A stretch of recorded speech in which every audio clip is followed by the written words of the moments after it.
It's the time again where I'm streaming. For some reason, I cannot sing.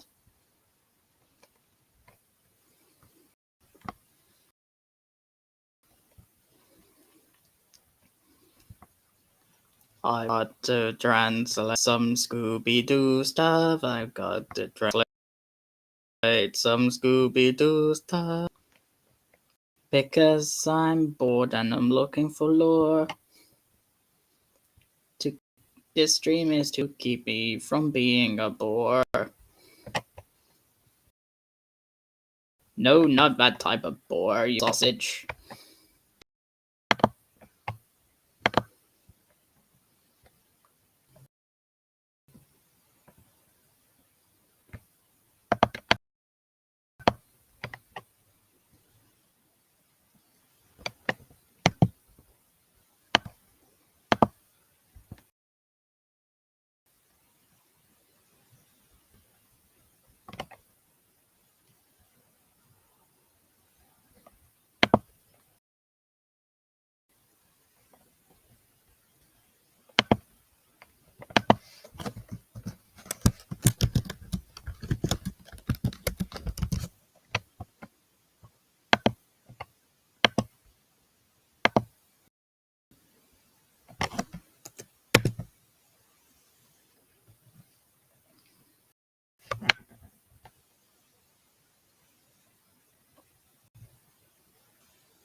Ben's rice.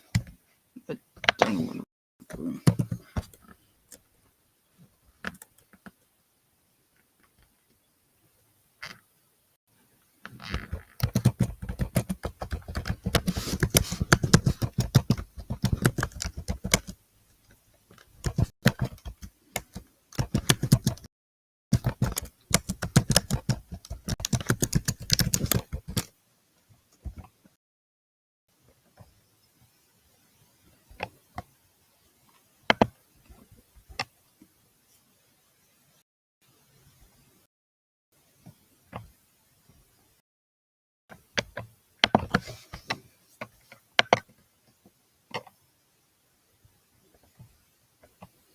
I got nothing.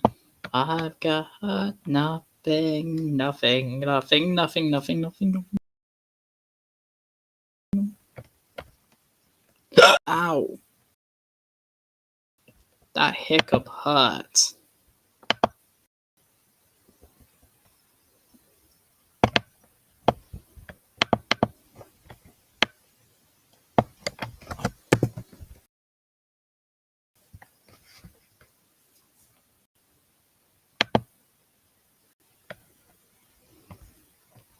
Just waiting for friendos. Just waiting for friends. They choose to join.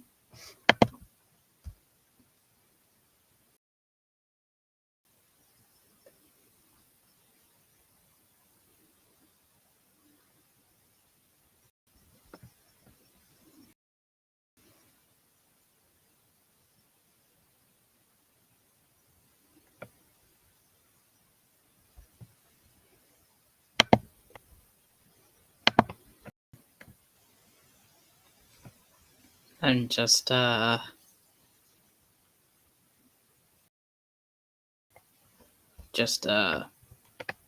vocal cords for now. Well, okay. I'm getting confused with what I'm saying. I'm tired, and it's Christmas Eve, and it's tired, and I'm Chris. Okay, that makes no sense. Neither do these translations, but I still love them. Oh, so Daphne is Daphna. Jonathan Crabtree became Jonathan. quadris. His chauffeur now has a name called Old Curry Curry.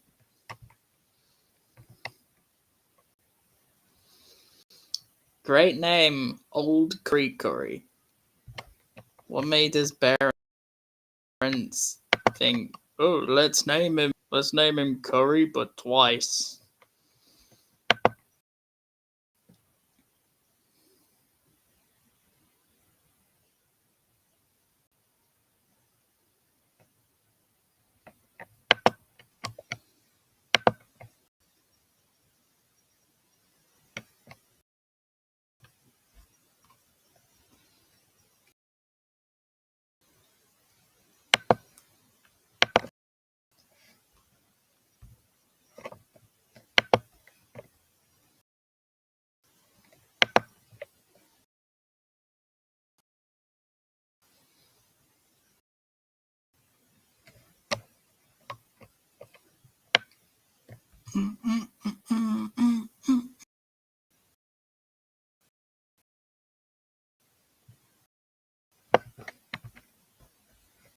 A second, I thought I was gonna sneeze then.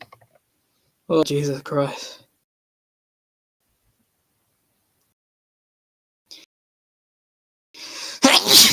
And then off. Great. Hate it when sneezes do that.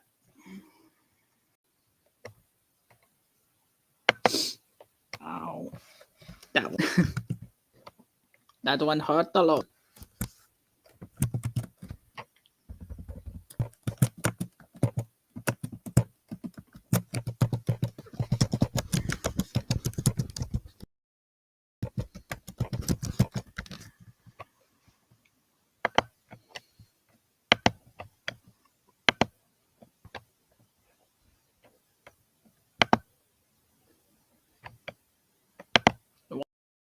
Why must everything hurt me when I sneeze? I'm waiting for I'm at the same time I'm waiting for a really cool AI that I used to do those animation videos. To come back on again, because at the moment it's not working now, so I can't make a new one for Christmas Eve, which is kind of, I can't make a new one for later on, which is a shame because that's what the plan was supposed to be. So no, I don't think I can make an episode 8 at the moment, or an episode 9, which was the original plan. Depressing.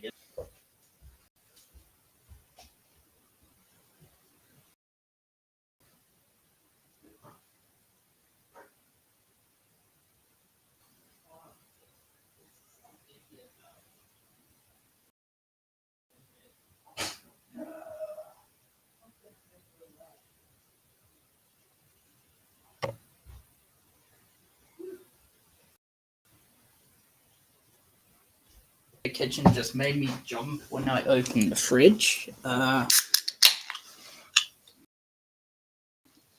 know what happened there.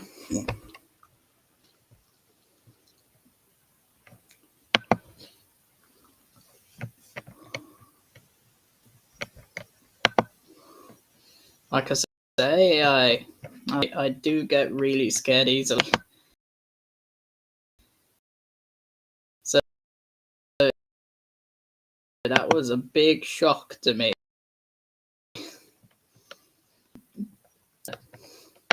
Coca-Cola.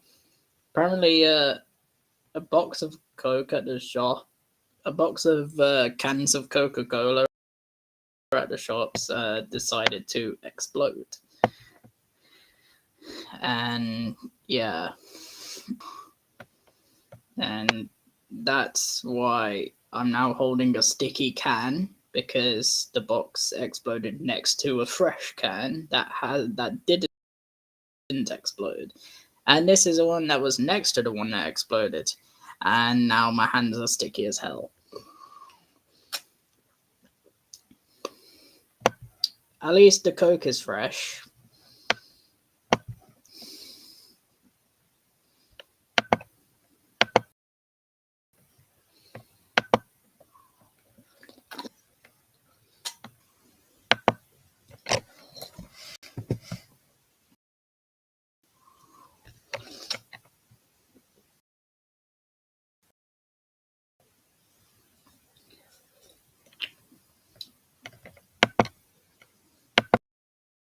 because I kind of need to fight off this annoying tiredness.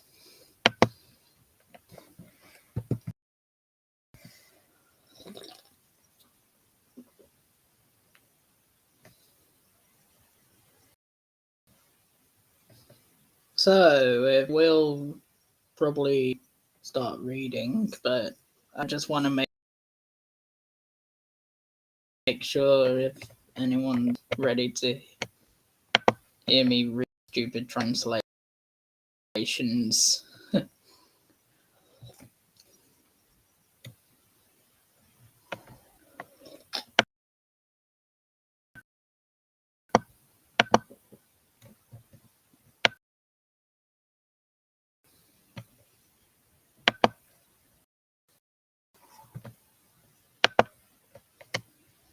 I am looking for lore for like my Google translated Scooby-Doo universe that I'm well that I'm hoping to expand, but that would mean probably I don't know. You know, like how Paper Mario Google Translate own wiki of lore and stuff. I'm saying that like there's someone there.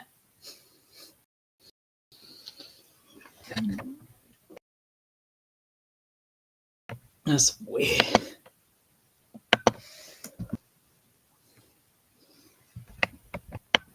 But yeah, I'm having to do I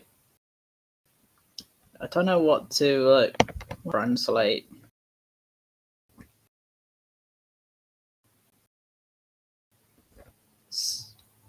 Scooby-Doo, the Sue universe. Apparently, according to some previous installations that I've done, usually it's Scooby-Doo, Shaky Rogers,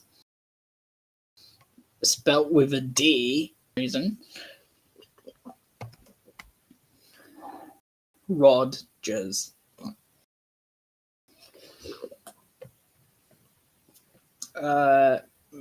Daphne Blake became Daphne Black.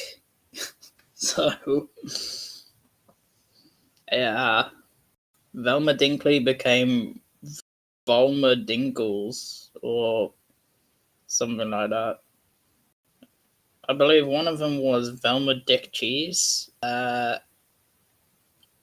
Yeah. Just as surprised as you probably would.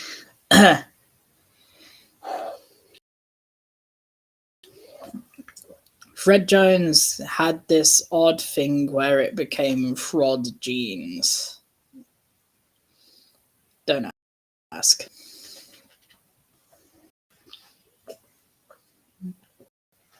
All the translator did O and the E.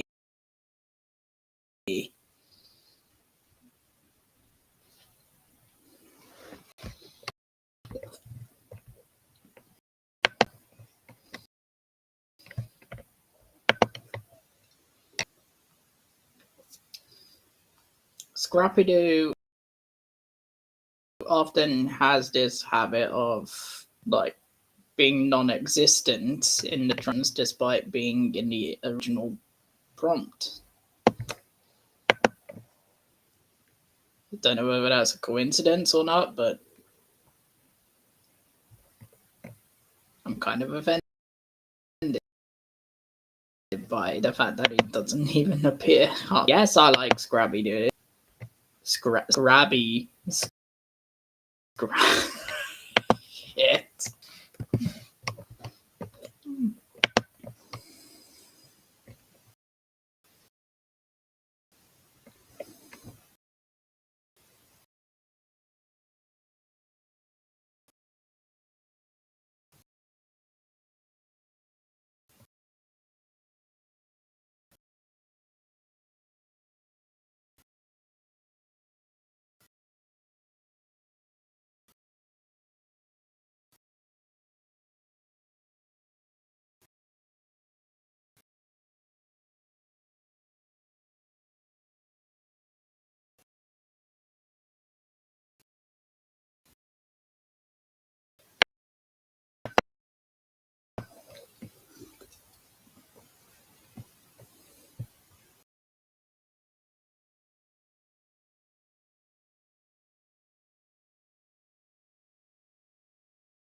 And yeah, I have quite a bit to talk about Scooby-Doo and stuff. So yeah, this plot is to do with the ghost of Bigfoot. But the translator is making it even worse. I'm doing all the winter themed episodes like it was supposed to be last time.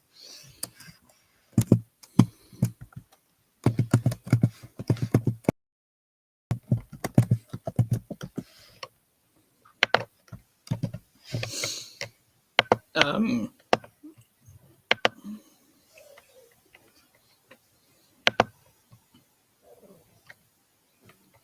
but yeah, let's just do a quick recap of this plot full English, but that's a breakfast.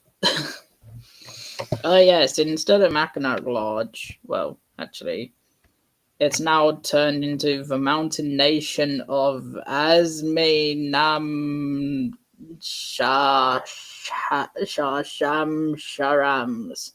Oh god, I can't even pronounce that. Don't even try to pronounce that.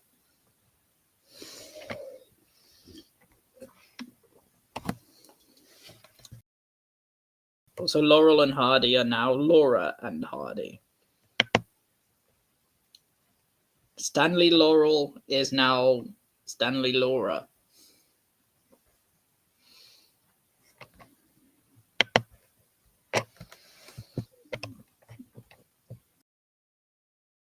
Welcome, Stanley. A bit of saying that every time.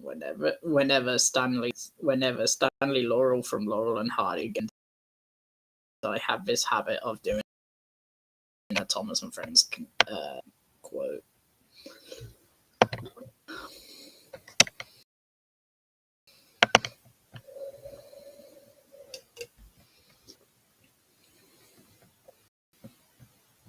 I hope you guys have a night. Hope you guys are having a great Christmas Eve.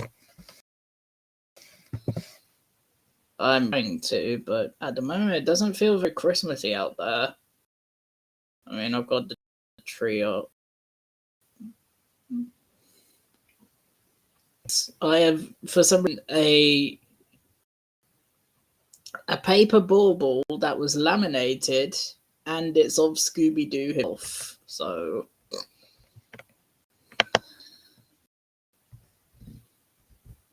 don't know why, but I love it, even if poorly laminated.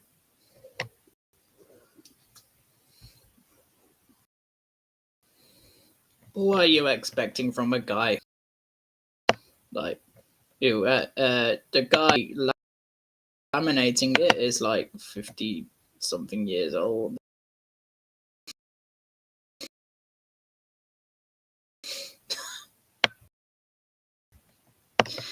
Don't question that, and absolutely hate.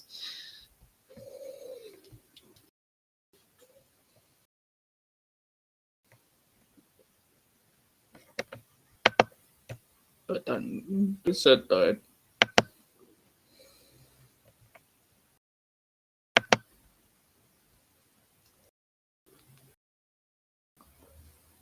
I like to spend Christmas without being depressed. Thank you very much. So, pardon me. This Coca-Cola really is making me gassy. And, really not in an off-putting way.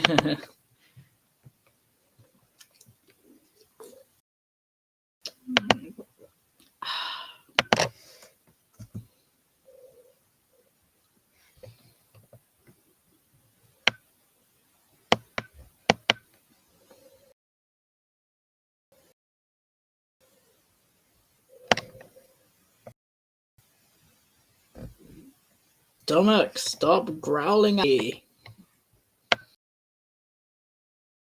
My stomach has growling for like an extended amount of time. It basically ain't going by sometimes when my stomach rumbles. Well, a malfunction.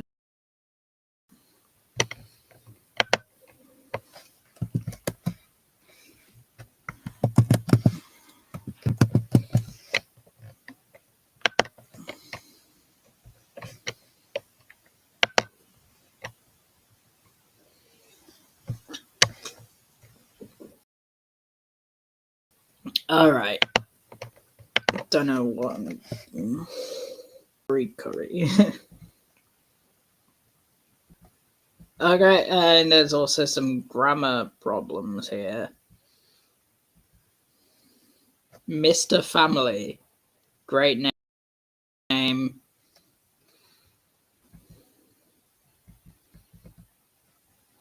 Fred the Police.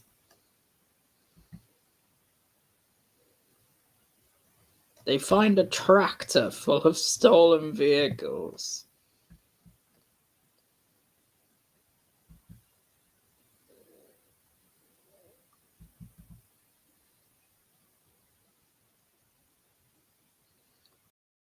Bigfoot is not a movie. It has a movie. That's probably... I mean, okay. Yes.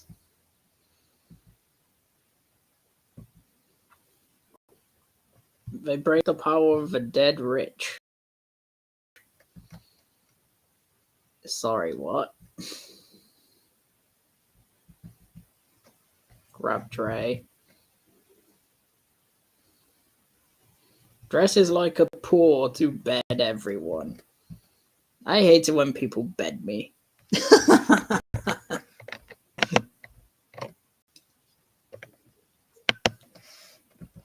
This classic wood is built. Mr. Van Burgess.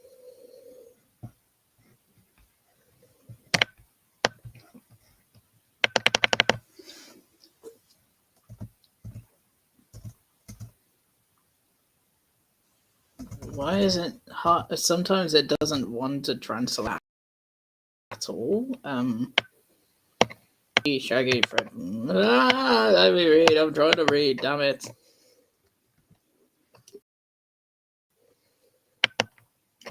Crabtree and John Crabtree. Two totally different characters. Merry Christmas to you too, man. Yeah. I've just sent a stream link to hopefully. I've just sent a stream link to Pizza Fan, Mod Wallet, or Maniac Brony, if ever they want to join in. But the thing I struggle to understand American time zones, so they're probably some of them are probably not awake yet. So yeah, I didn't think this through, did I?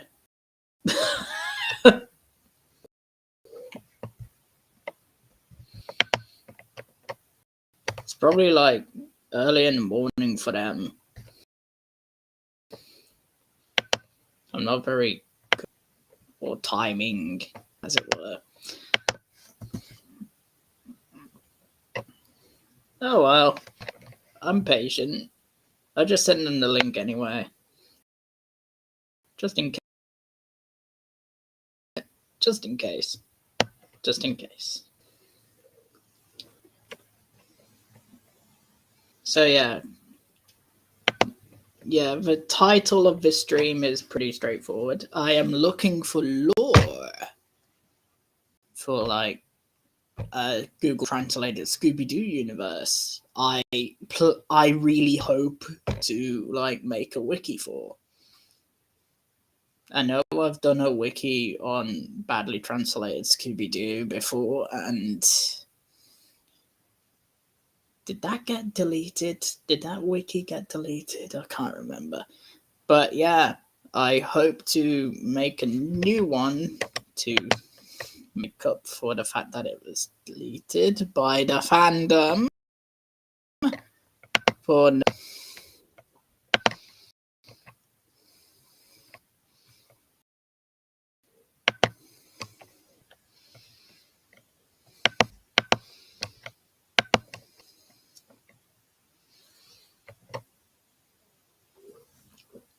or as I like to call it, the fandom phantom. Hey, that sounds like a cool thing. That sounds like an idea.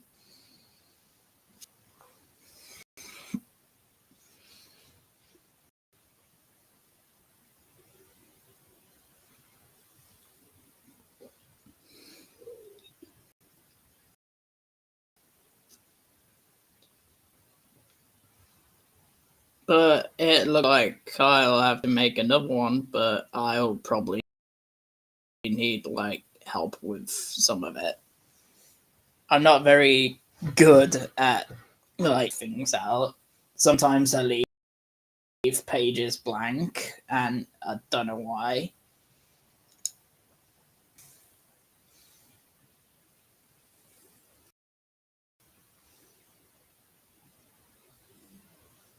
I'm just not good at making wikis half the time.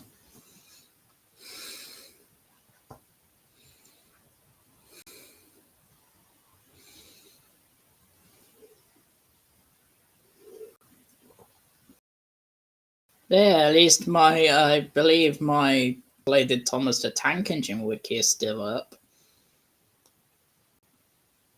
And my AI generated Scooby-Doo wiki is still up.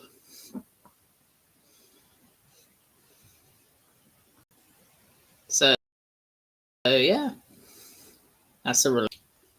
No, hang on. That's the Scooby-Doo YouTube poop wiki. That's what I meant.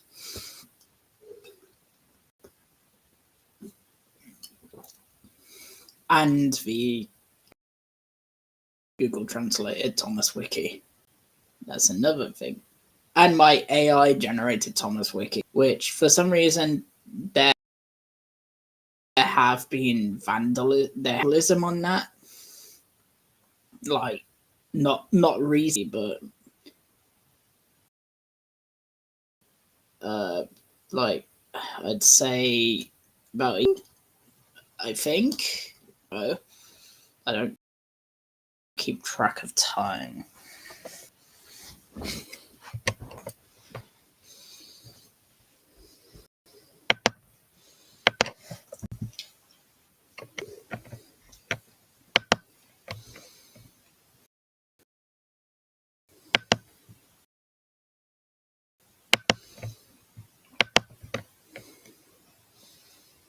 I mean, I know it's cold, but jeez, that shiver felt like it just went. Good God. Ugh.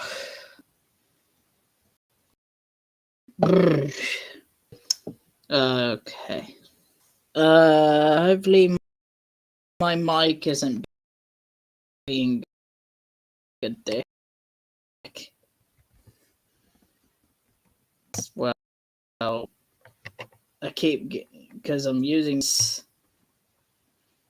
the thing says it can't hear my mic, which is weird. I'm saying connection lost. Restream. I'm trying to stream.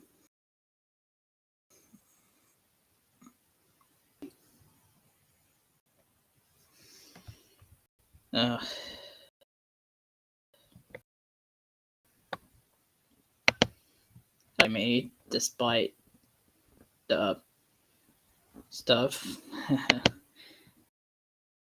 uh,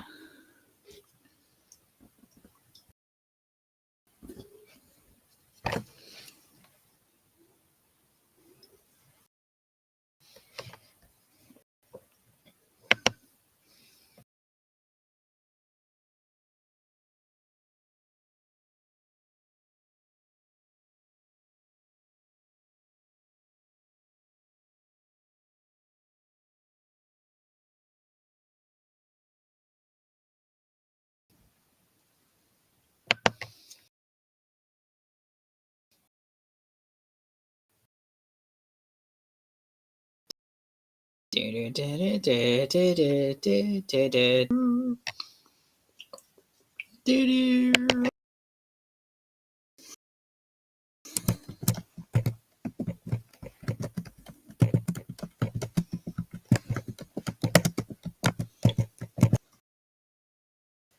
know, I didn't want to type that in. No.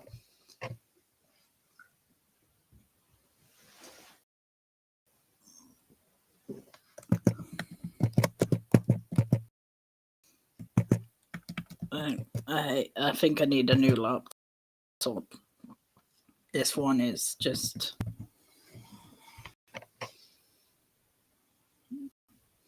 Oh. Looks like. Oh, I was so worried there. Oh. Alright. I'm just gonna put this empty Coca-Cola can in the bin.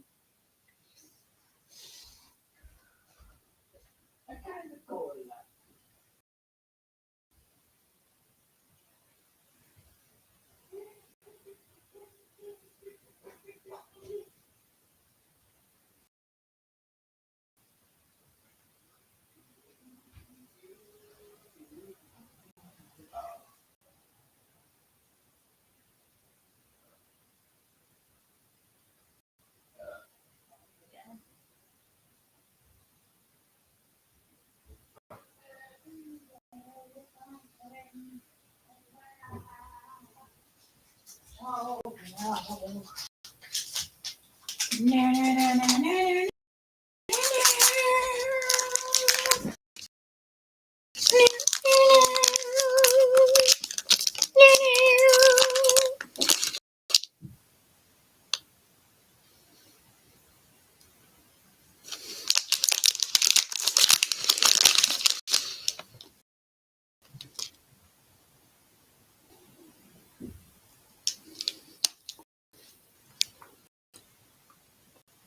Thought I heard something.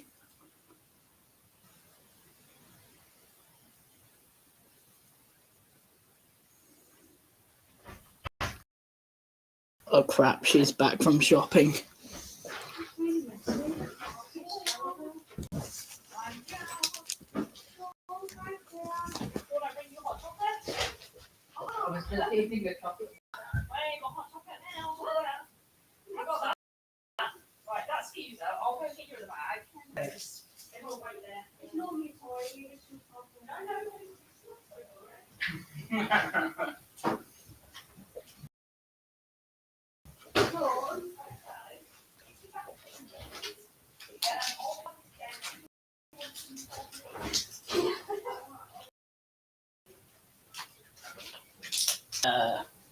Sorry about that. My aunt Faith just showed up.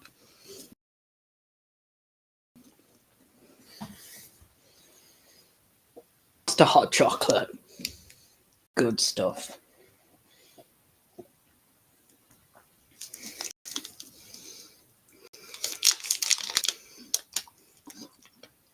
Why did I think eating a chocolate bar was like...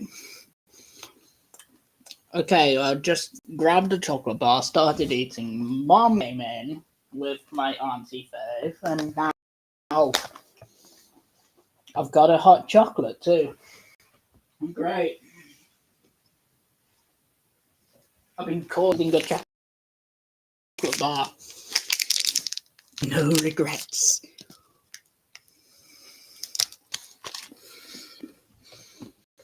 Mm. Mm.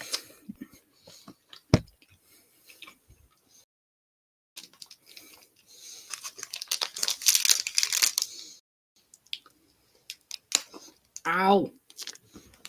Ow. That was one hard piece of chocolate.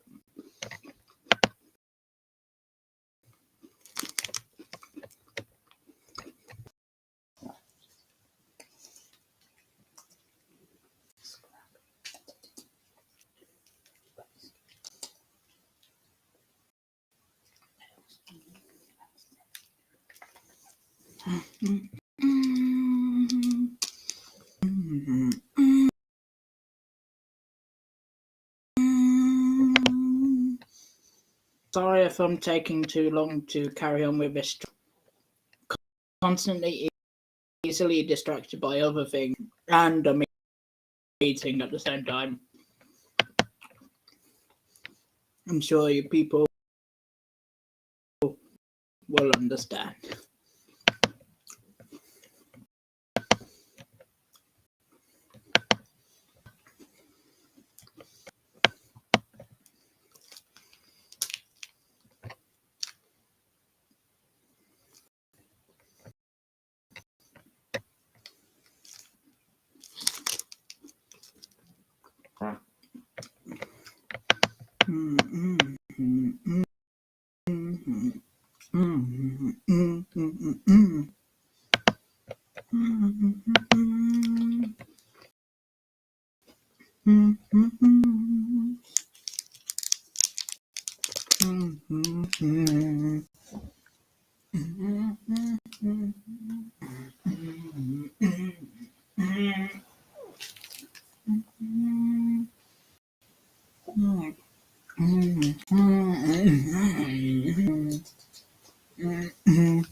Facing to the ground, your face is falling down. Facing to the ground, and then of something.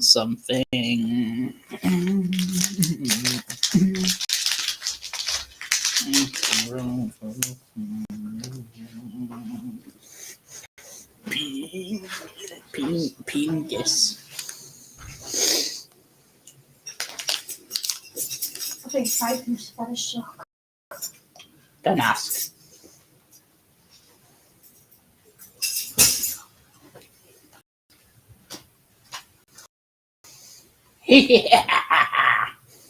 Why did I put me in a big situation? I'll go back up and help them.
Fish.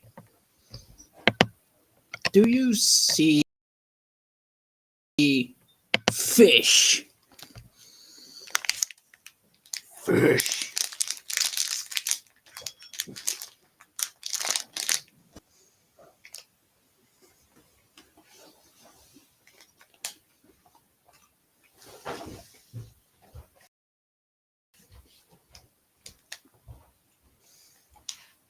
Sometimes it's hard to be such a long and splendid sausage.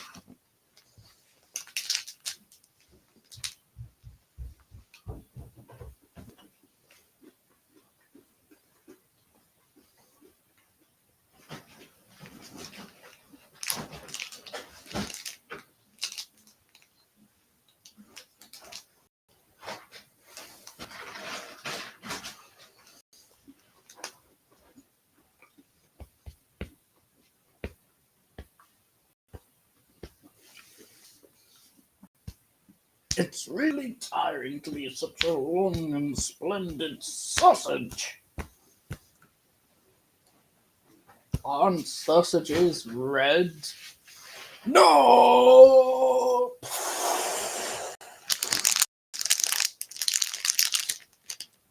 Blue sausage.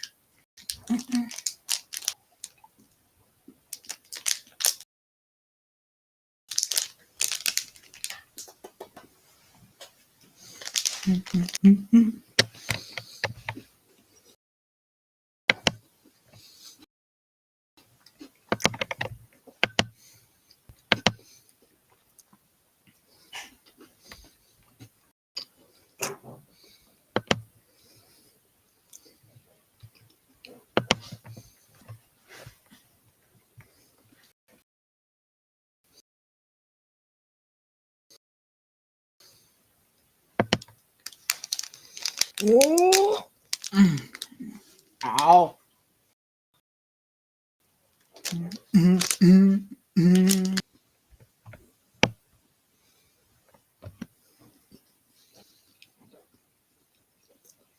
I'll be back.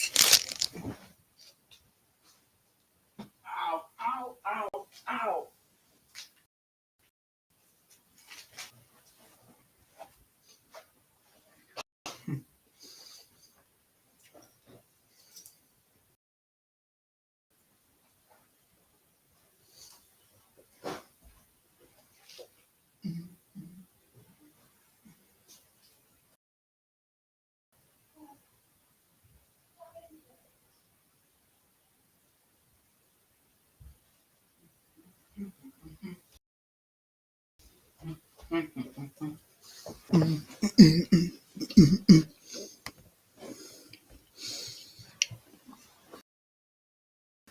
Ah, nice. The Polar Express.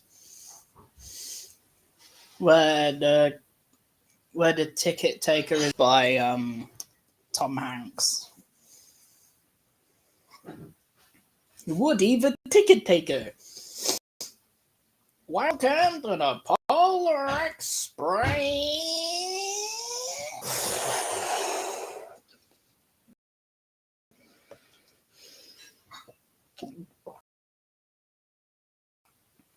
This hot chocolate is hot.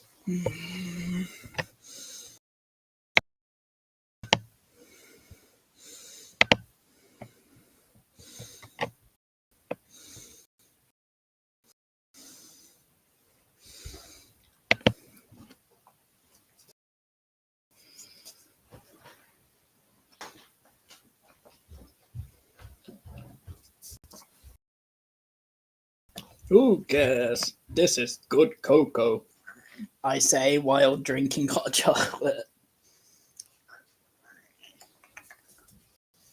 Scooby. Scooby. Tails.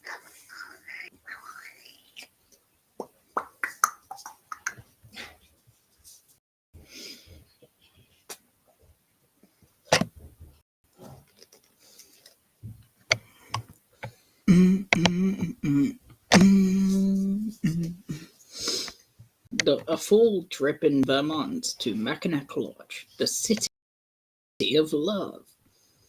That's bullshit, and you know it.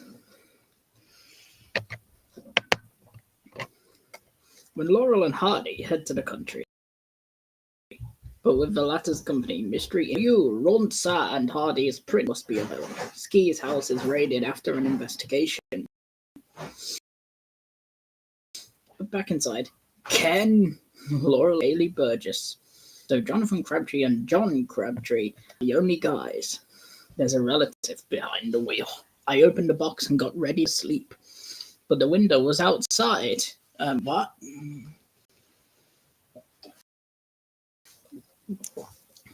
Bigfoot finally runs against the wind. It's not good. Leave the Kennedys. Faith is fashion. What a very terrible, badly translated motivational poster.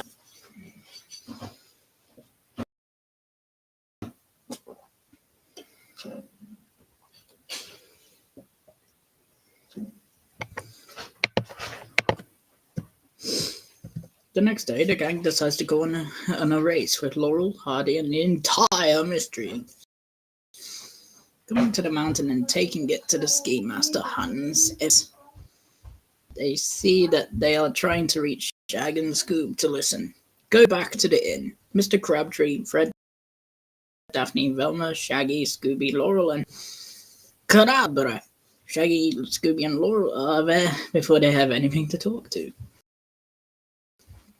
Anything to talk to.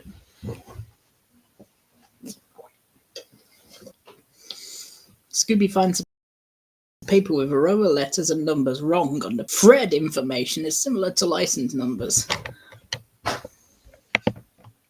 The heck is Fred information? Is it just about the number of ascots he has? Or his weird obsession with traps and splitting up with Daphne?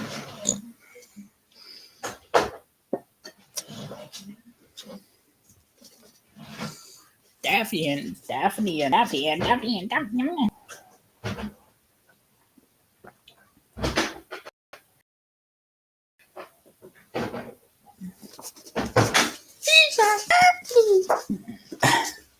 There we go. Hot choc. Completely finished.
Little fast down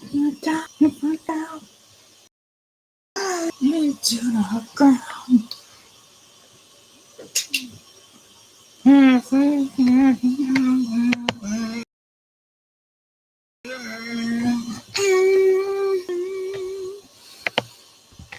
Around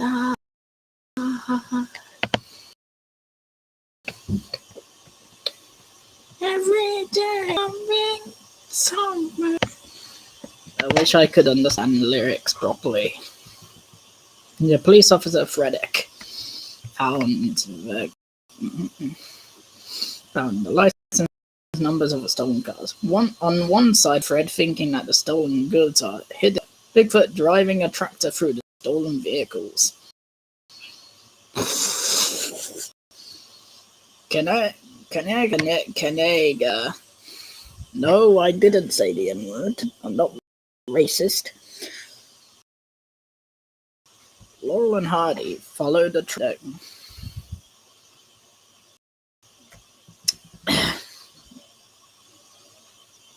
They looked him in the office and found him in the country. Fred turns on the light and watches the scene of Bigfoot leaping over the fall wall. Or the driller watches out the window. So Bigfoot made no footsteps or film. Bigfoot comes out and tries to escape. But Laurel, Hardy, Shaggy, and Scooby follow him in the snow to speak. When you speak. Quadria begins to search the body. Daphne and Velma stay outside while Fred, Shaggy, Scooby. They follow the steps to the goal of the dead. But using the lever, Will finds his door. Go through it. Bigfoot appears. They follow the four boys around the engine room. Finally, Bigfoot is caught, and Velma and Daphne and Hans Everways. Powerful. Bigfoot is the son-in-law of Jonathan Crabtree. This is confusing. Who uses a bit and wears a big shoe to break into everyone's apartment so he can use the robbery business. Used the mold and jar in his workshop. Crabtree was later arrested. Laurel and Hardy still went. Generation decided to stay a week running the course, but go back to being a tourist. Mr. Burgess returned to be his hero. My brain. How is it from reading that? My brain.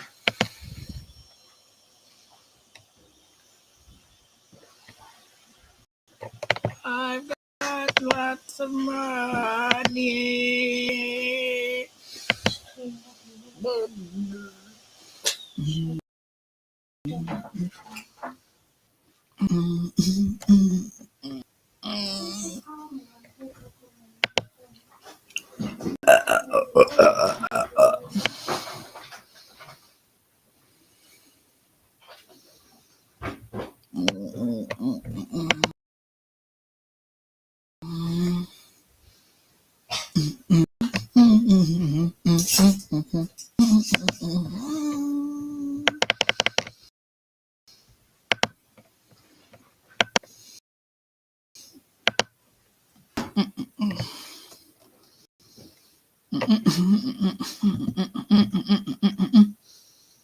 Damn it!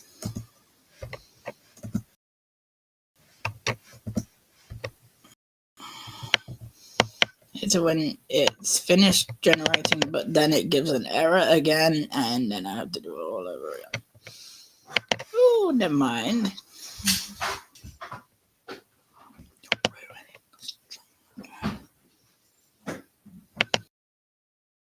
Excuse me while I mute. I don't want my stream being ruined by my mother again.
Big leg.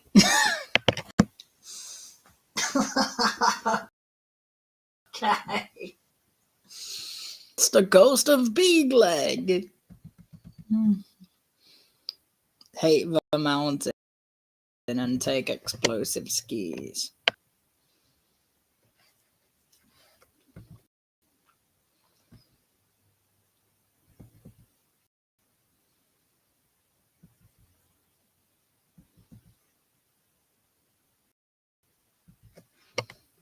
Iranian big noise.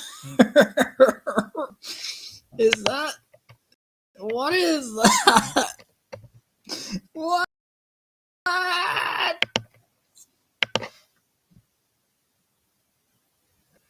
Why is Shaggy now called Busty?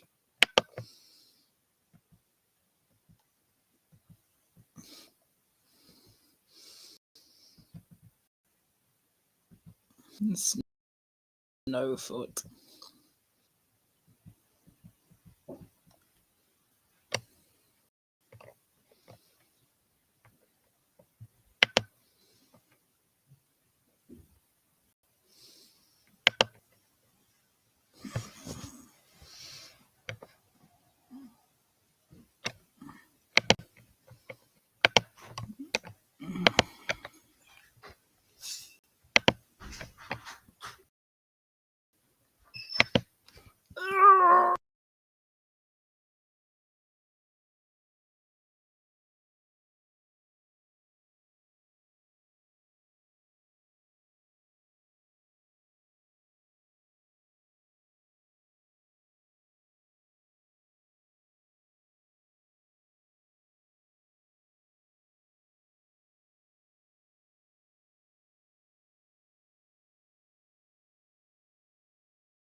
Honestly, I don't know. Oh, the hot chocolate's aftertaste is disturbingly weird. No, that I hate aftertastes. Ugh.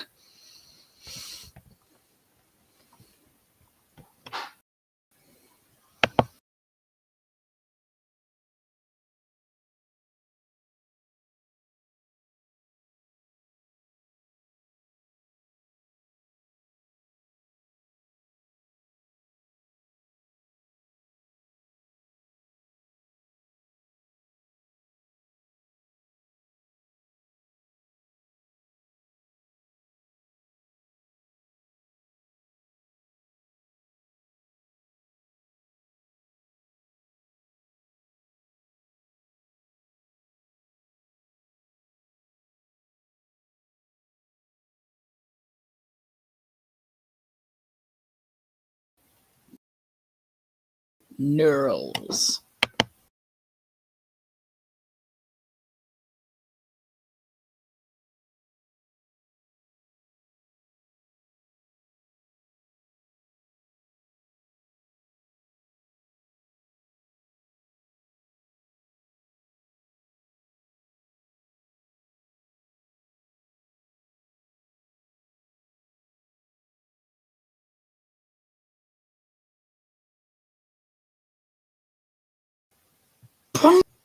Really?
Dudley Bad. Great name.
Daphne and Fred are known as brothers. What?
Why did the word ghost translate into drugs?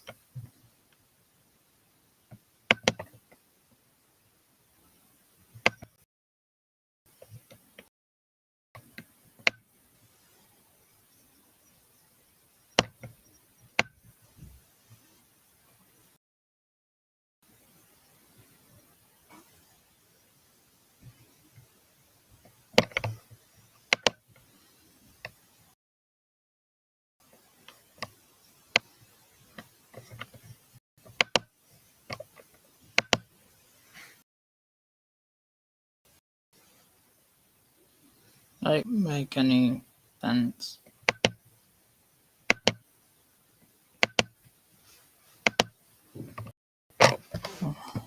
Well, I'm just getting really tired and slowly fed up of my mum.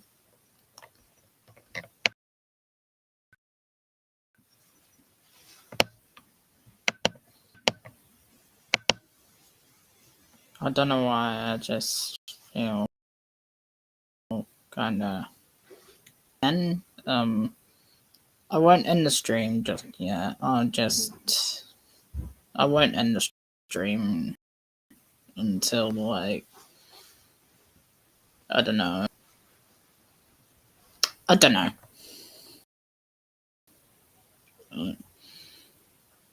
Maybe instead of ending the stream, I'll just mute and take a break, I guess. But I don't know.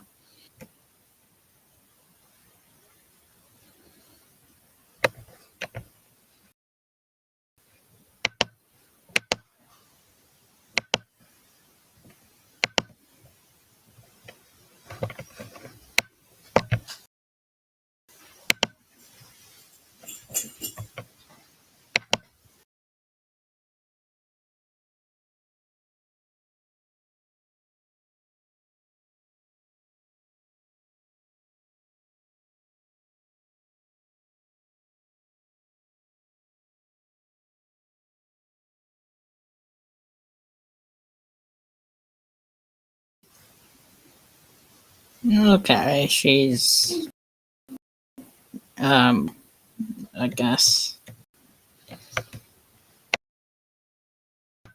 uh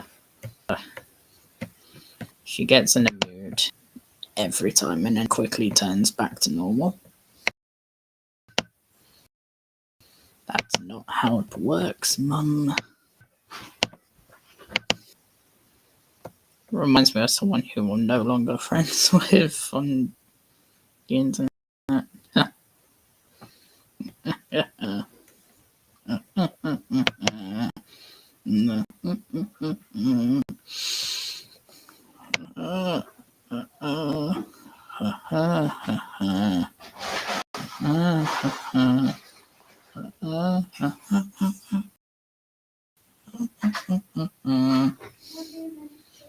All right. God's sake. Oh, jingle bells, jingle bells, jingle bells, jingle bells, jingle bells.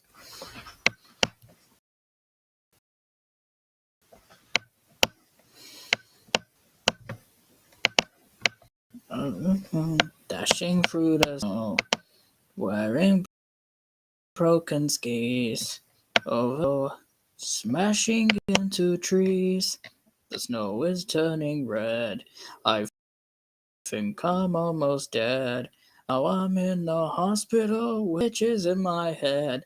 Oh, Santa Claus, Santa Claus, you were very fat. I was sleeping peacefully and bed is flat. Yay, Santa Claus, Santa Claus, how much do you weigh?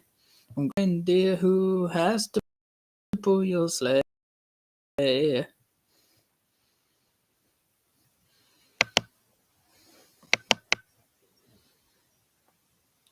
No idea why I'm in that.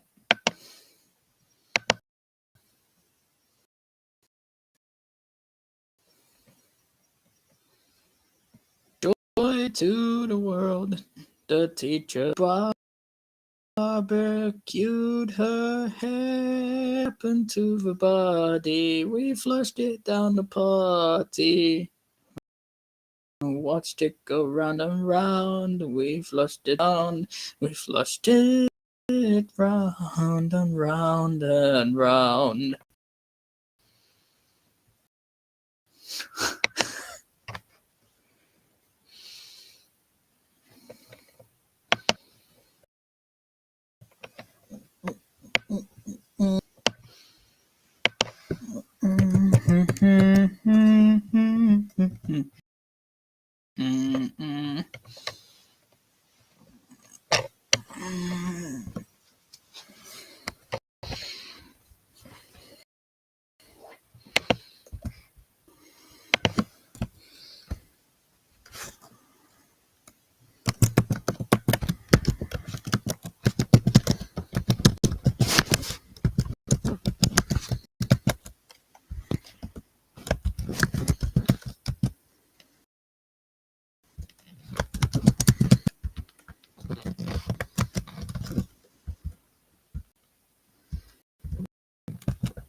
Oh God.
No,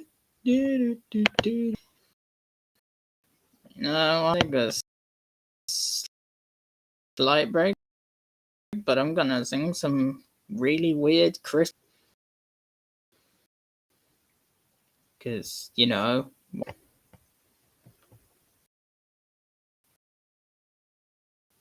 rude Christmas parody.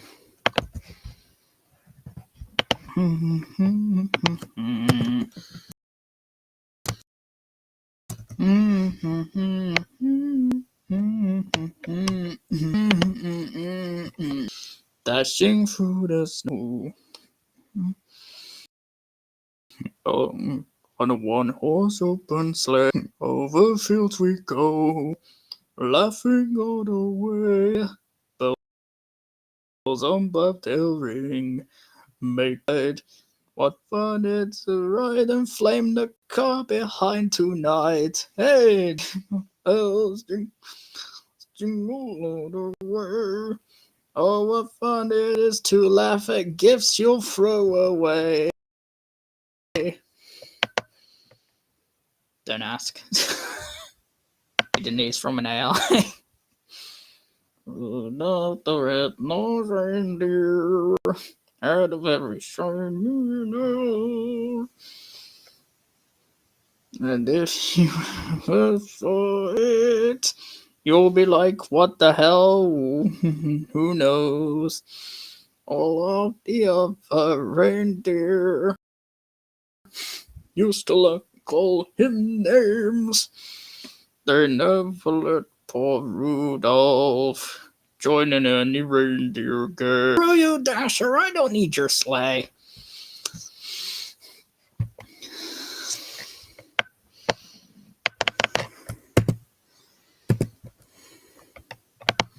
That was weird.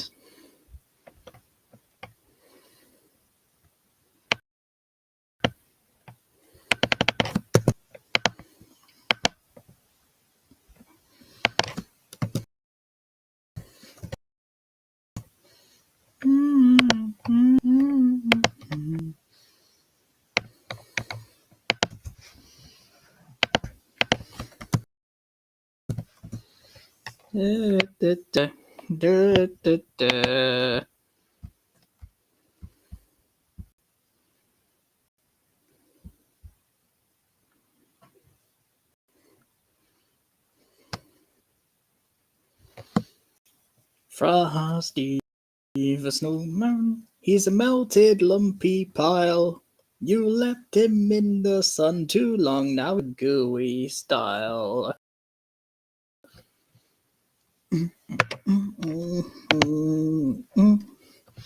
One night, lonely night, all my relatives won't stop typing. Will they leave tonight?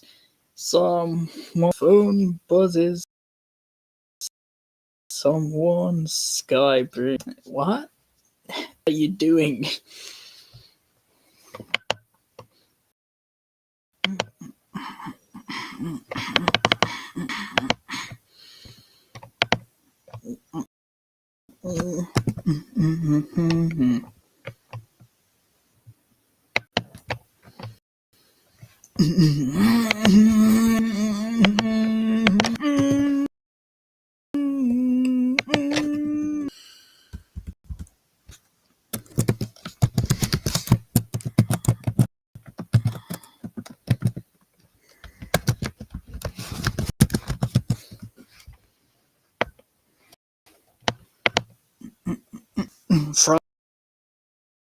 Frosty the Nomad was a one with a suitcase and a flip-flop. He broke every single rule.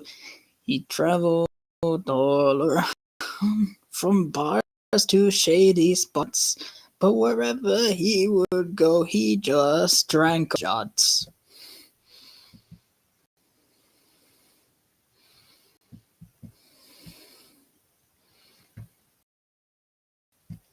Frosty the Slub Man was a pig. He'd munch on chicken wings till they piled up on the ground. He'd burp and laugh aloud. Not my problem, you see. Till the kids ran away, screaming, please let us be.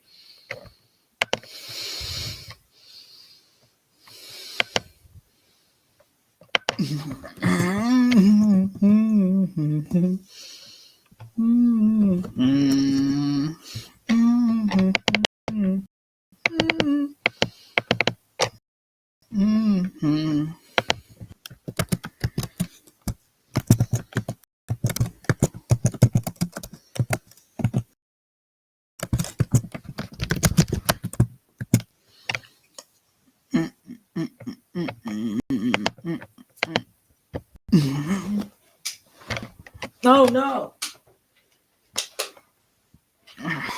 There we go. Frosty the Hoarder had a house full of newspapers and junk food and very messy maps. He couldn't find the door. He laughed as it fell down. Oh, who needs a garage? I'm the king of this town.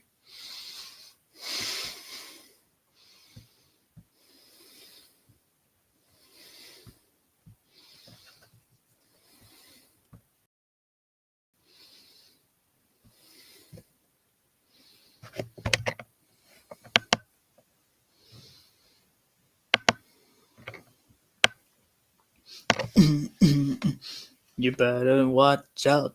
You better not cry. You better not pout. I'm telling you why. Santa Claus is ticked off today. He's checking his list while drinking his beer. Gonna find out who's been a real pain. Santa's got road rage this year. He sees you when you're sleeping. That's kind of creepy, right? He knows when you're awake. Someone call the police. He knows if you've been bad or good, so be good or he'll give you socks again. The elves are all on strike now. The reindeer called in sick. Mrs. Claus is mad because he won't help do the dishes. Santa's had enough of your nonsense today.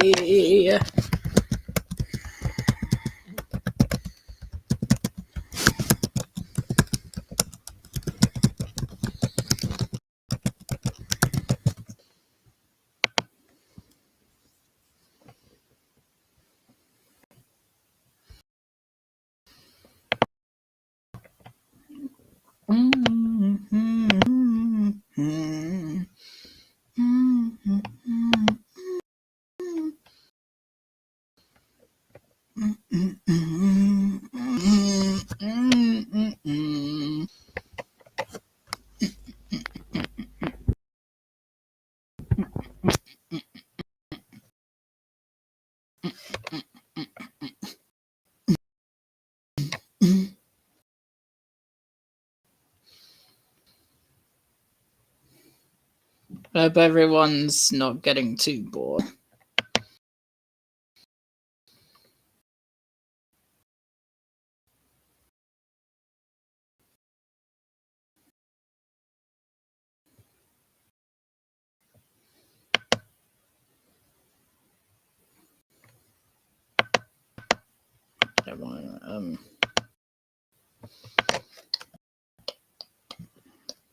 Jinx smells. Santa's lost his way. GPS is broken now in his rusty sleigh. You better what? I'm warning you, pal. Santa's been stuck in holiday mall traffic, and now he's really mad.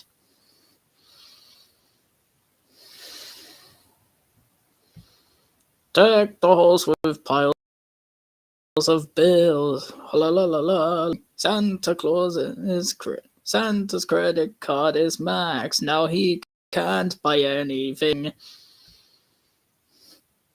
Silent night, not tonight.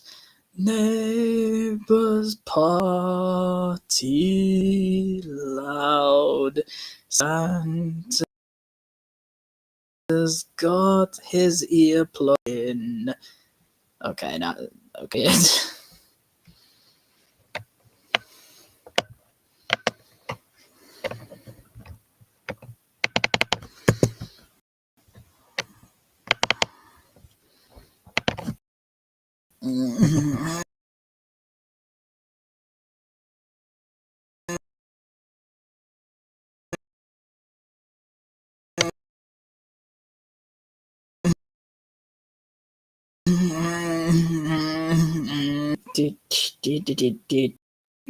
Ow.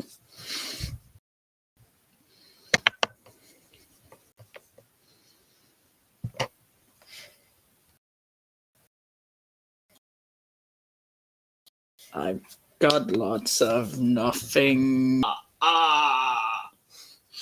Lots of nothing for you.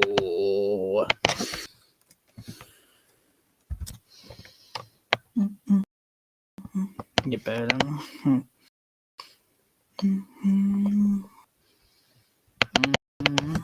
God's sake.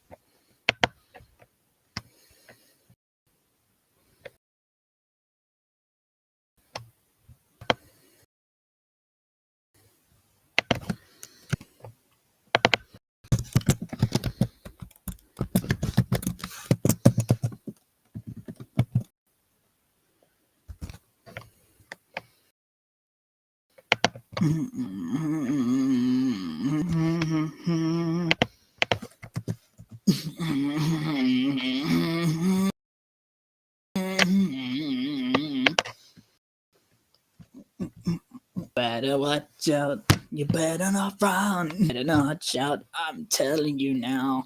Santa Claus is coming to town. He's making a list. He's checking it twice. Gonna find out who's been naughty, who's been nice.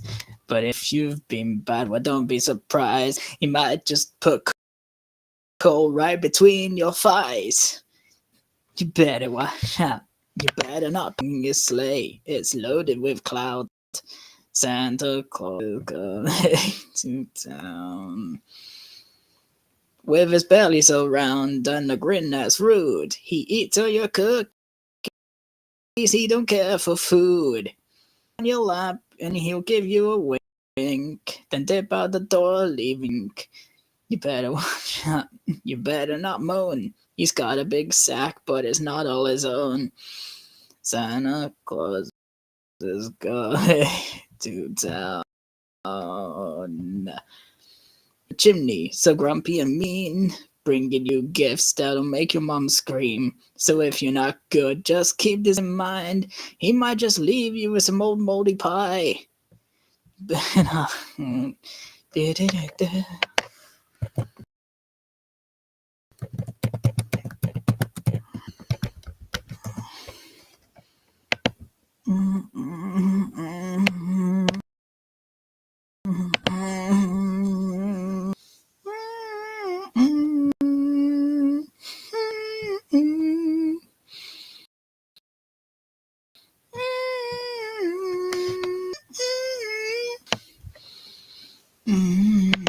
Here comes Here comes Grumpy in his broken down sleigh. I can't even read half of the text. It's so. I can't even scroll down on some of that text. Damn it.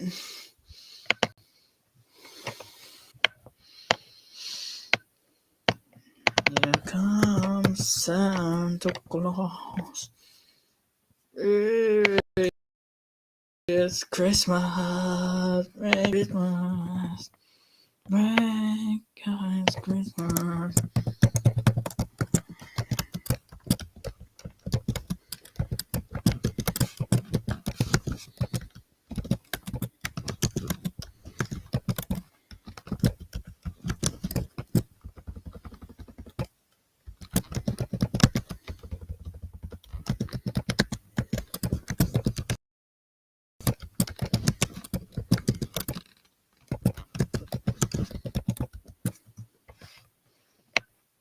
bells will be ringing.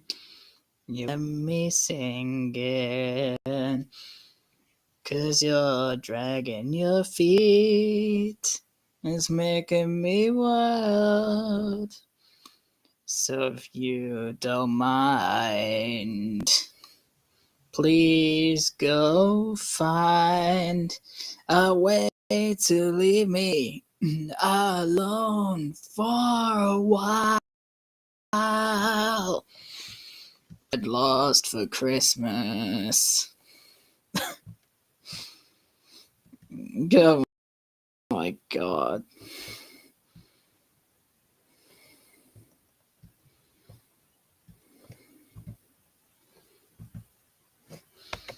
Yeah, please leave your clutter and your strife. I'll have a merry time, living my best life. So hop on a train with no plans to complain. So please get lost for Christmas and just stay away.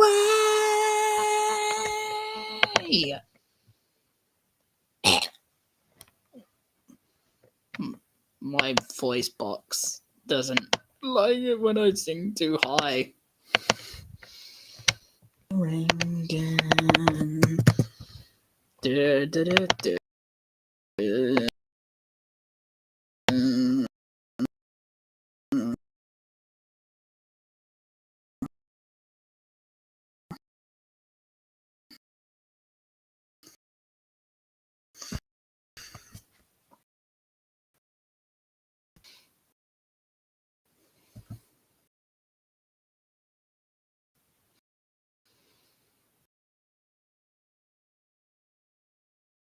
That I'm not a great singer, but honestly,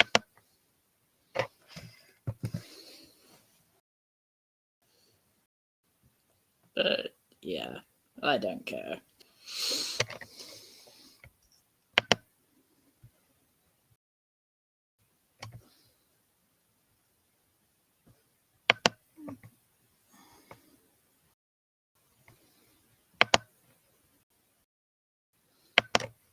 Please come home for Christmas. Do do.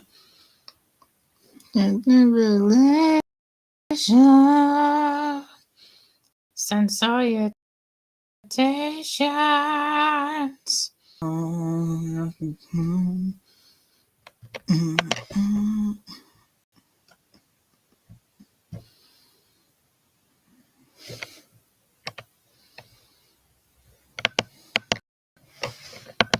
Please get lost Christmas. Agree, go career, go career, go career, go career, go career, go career. No grief or I'll be high. I'll be happy. That is Christmas again.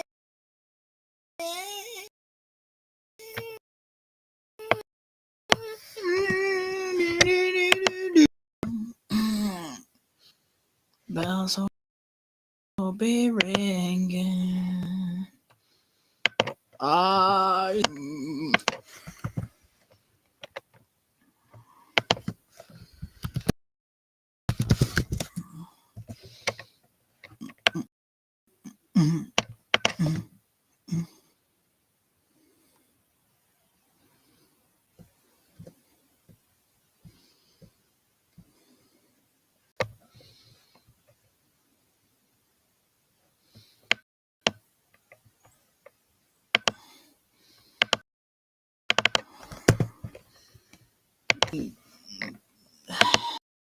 You know, I'm suddenly getting bored.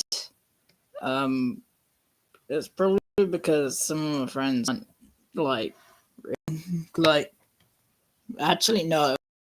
I think it's just I just sometimes I lose interest in what I was doing originally, and then I'll start feeling a little down. Don't know what to do.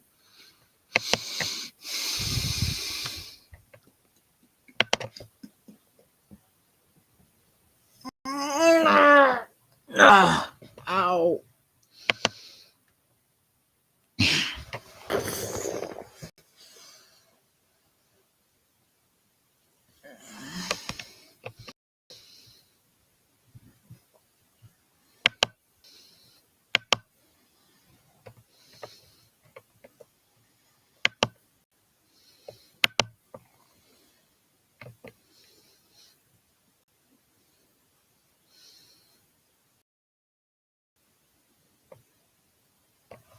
No grief or pain.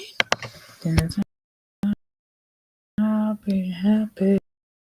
That is good.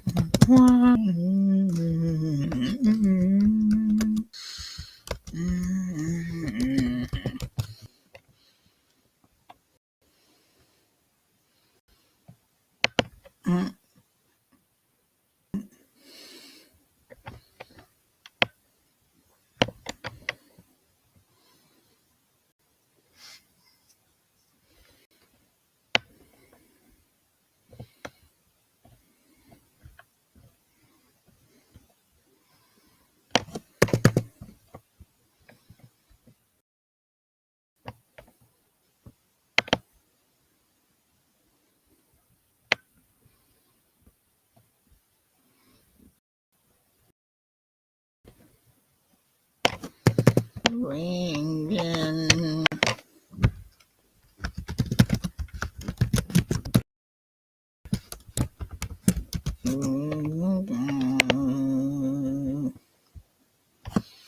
Bells will be ringing, spreading bad news. Oh, what a Christmas to have your excuse. You're out of reach. I'm done with your rants. No feedings. I've got better plans. Choirs will be singing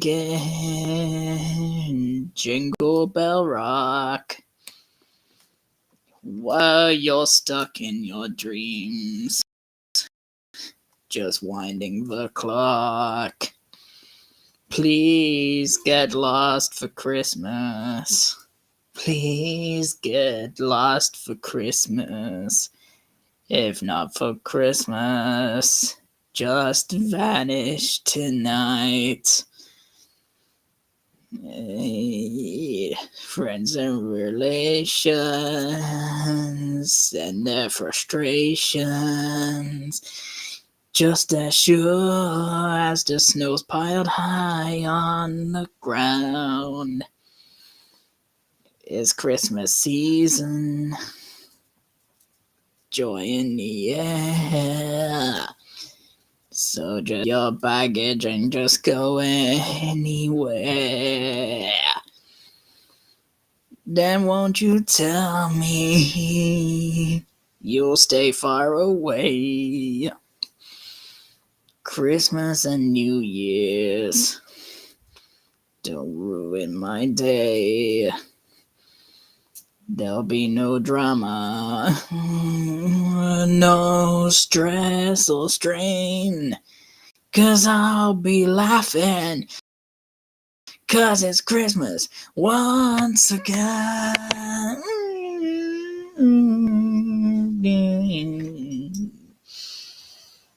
Hey, Pizza Fan, I didn't even... It's nice to see you again. Yeah, I'm sorry I sent the link a bit too early. And also, you had to suffer my thinking there.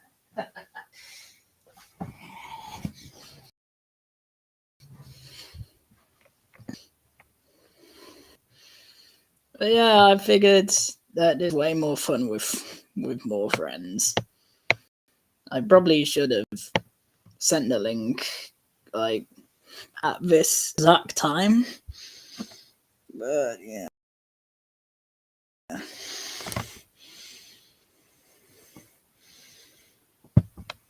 But yeah.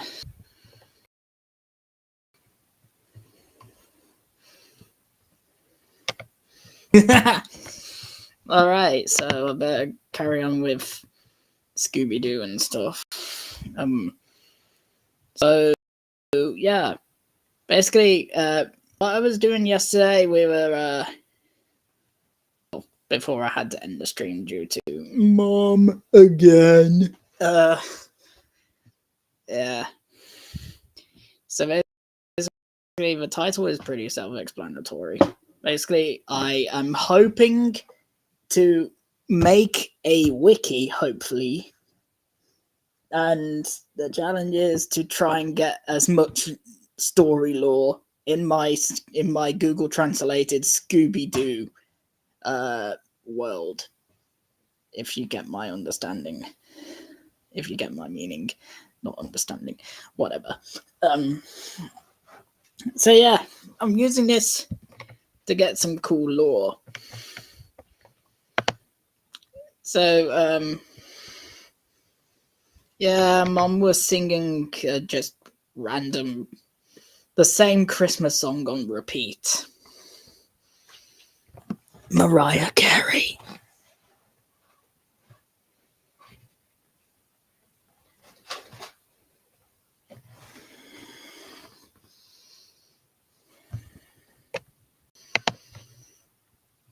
So yeah, I'm with my friend's help. Probably make this translated Scooby-Doo world a success. But I don't know whether to like do a wiki for it or we can find a comment section maybe. Or something. I don't know. I don't know what. Yeah, that's okay. Let's begin. So basically, there's the original and then there's the translated. This is the 10,000 episode, by the way. Shaggy, Scooby, Daphne, Velma, and Fred are ready for a skiing adventure, driving through a wonderful snowstorm in the Golden Machine. Low on gas, they are stranded in a small town called Winterhaven. I mean, it's pretty close, but through machine, Google. This universe, they have a golden machine, but it constantly changes its name. It became Drug. Ow. Ski Lodge became Skyball Gates. Do I even want to know what that is?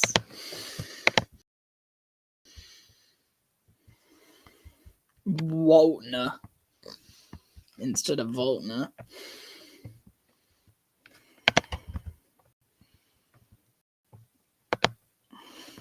Bells will be ringing. Okay, I keep singing that. Shaggy, Scooby, Daphne, Velma, and Fred unite in a little driver that drives through a wind snow in a running machine made without use. They live in a small town of the heart from the winter. The city was discovered and everything doesn't work. Even the gas. They knock on the door of a ski house and meet Mayor Dudley.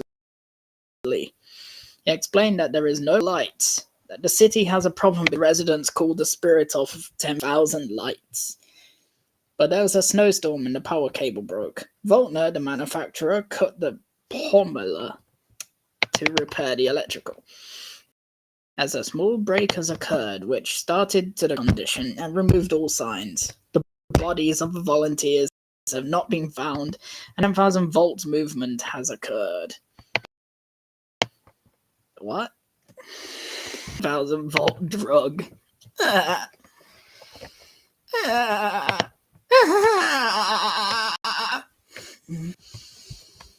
Why do I laugh like a demonic SpongeBob there? Grabble Party!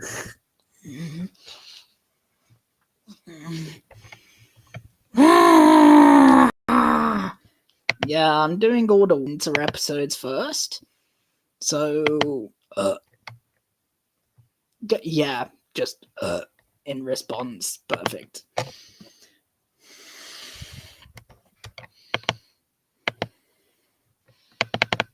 All the ones that are related to winter.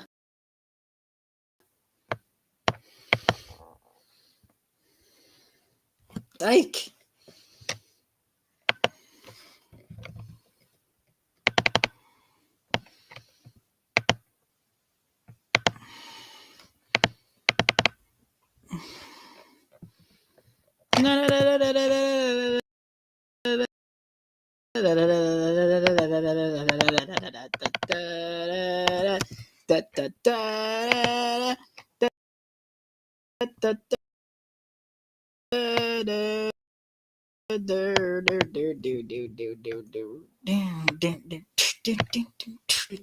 family goes to the North Pole to meet their friend.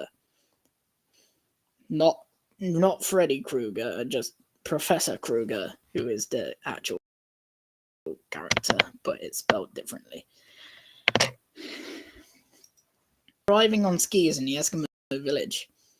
Don't think they had Eskimos in the North Pole, where Professor Krueger lives. In the village, the gang discovers that almost all of the needles have been broken at Professor Krueger. They spread out to look for footprints, where Scooby finds a large paw print in the snow.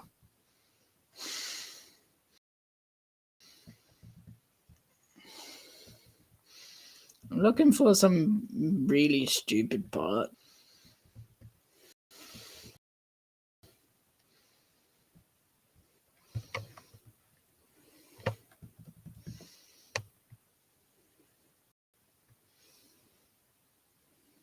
What?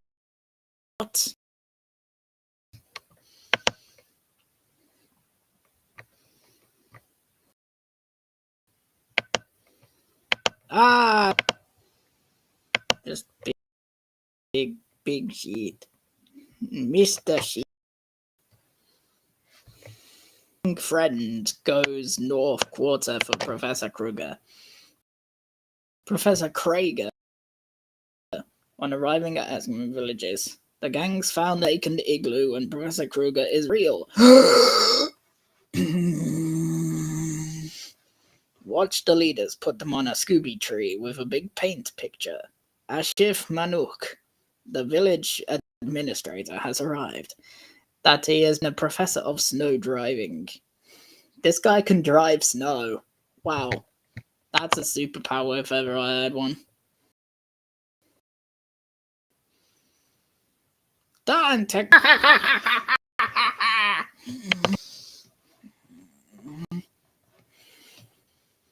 According to the legends, the building was built over the sacred beast of the 50.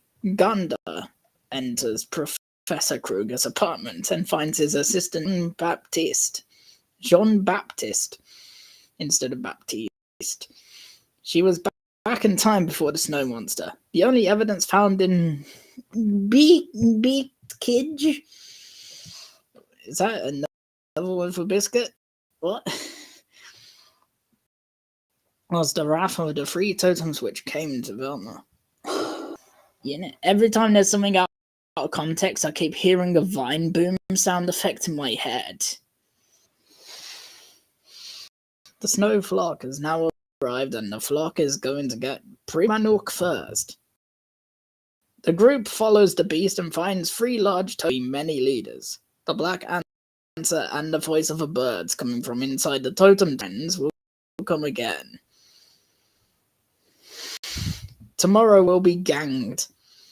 Then they run away with their friends in the mountains. They see two minis and more leads. At the end of a tunnel, Fred, Velma, and Daphne sees a big old man and more than a black head. Is that racist?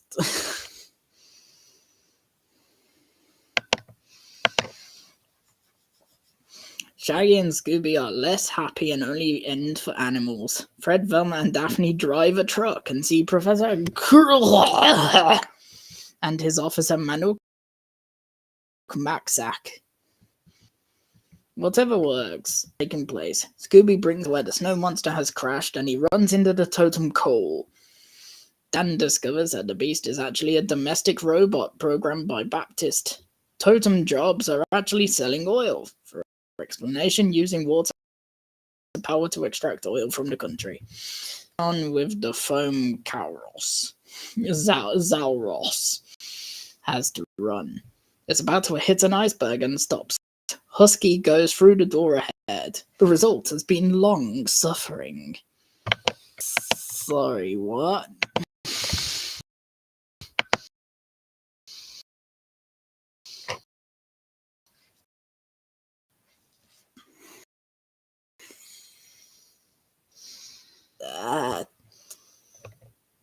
Yeah, I can't believe it's Christmas Eve.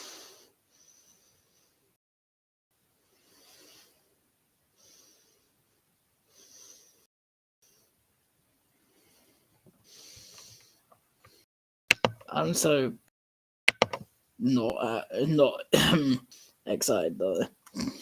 Okay, yes I am. The group heads to the North Pole to meet their friend. Okay, is that just not changed much? Hang on. Let's see. Let's see. What else? Every time.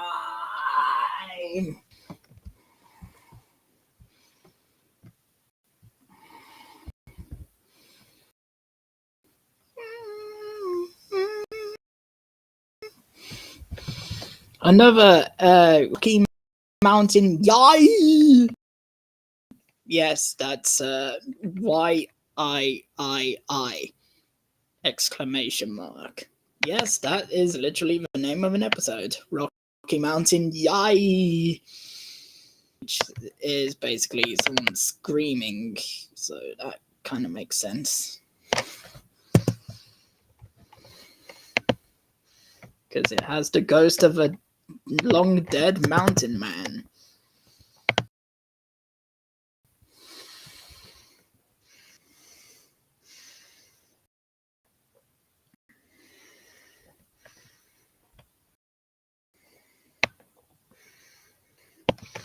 Tomorrow is Christmas. It's practically here, he said, nervously drumming. I must find a way to stop Christmas from coming.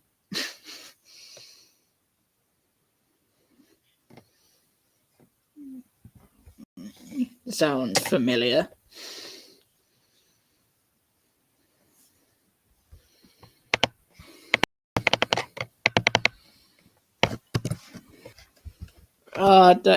Yeah, that is quite emotional, man. But yeah, I hope this is cheering you up. I can understand if it doesn't, though.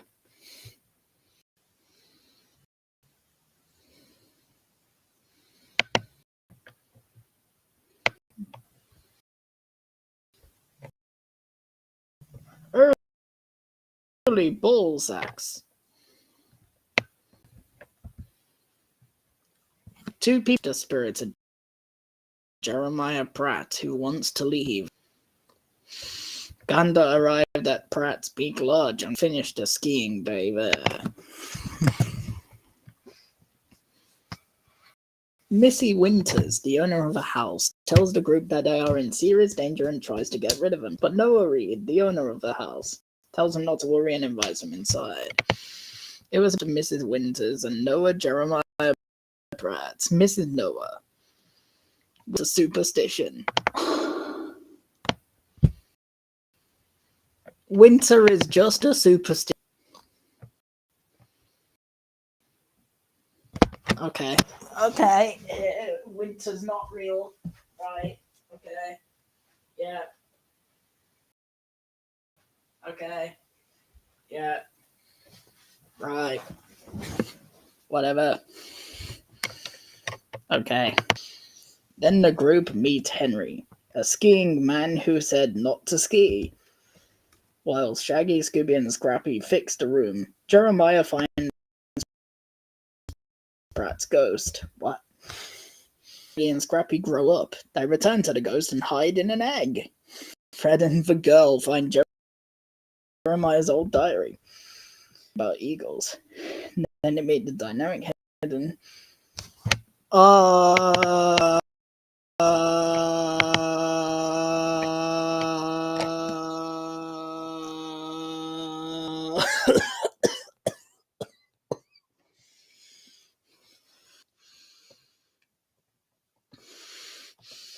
yeah, I'm reading that line.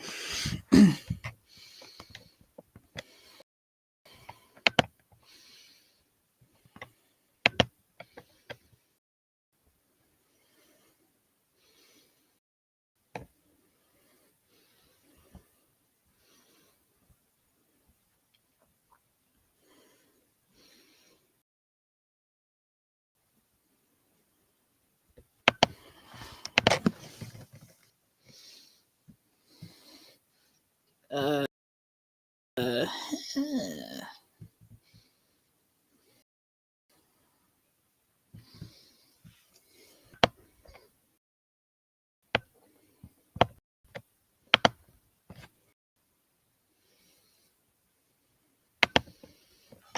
I'm so confused. Any lore based on these translations, feel free to share, because that would be helpful. The ghost of Jeremiah Pratt attacks two hunters who are looking for him on his mountain. The group arrives at Pratt Peak Lodge and they expand as long as they know the way, even in the middle of the season. Nozini, Mrs. Cyro, tells the group about the big difference, but the owner of the hotel, Noah says they don't have to worry and sends them inside. Mr. Germany and Noah tell the group that ghost they believe is the cause of the empty bed. Although Noah thinks that Mrs. Winter is dead. The group meets Henry, a science teacher who says there is no such thing as a ghost. While Hawkeye, Scooby, and Scrappy are fixing up their room, they find the ghost of Jeremiah Pratt.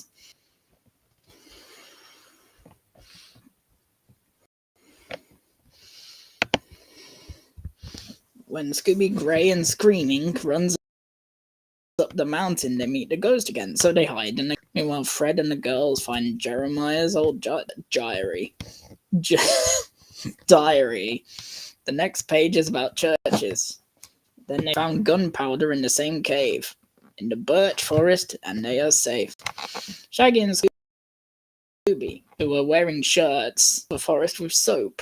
The ghost took the cow, and the dog took it well, madam. Winter told the whole group that it was hot. In the sauna, Shaggy finds a ghost again. He and dogs ran very fast and collided several times. Help Daphne and Velma clear the snow when they see the letters WHP on the face. Not Henry Ski, which means Will Henry and not his full name.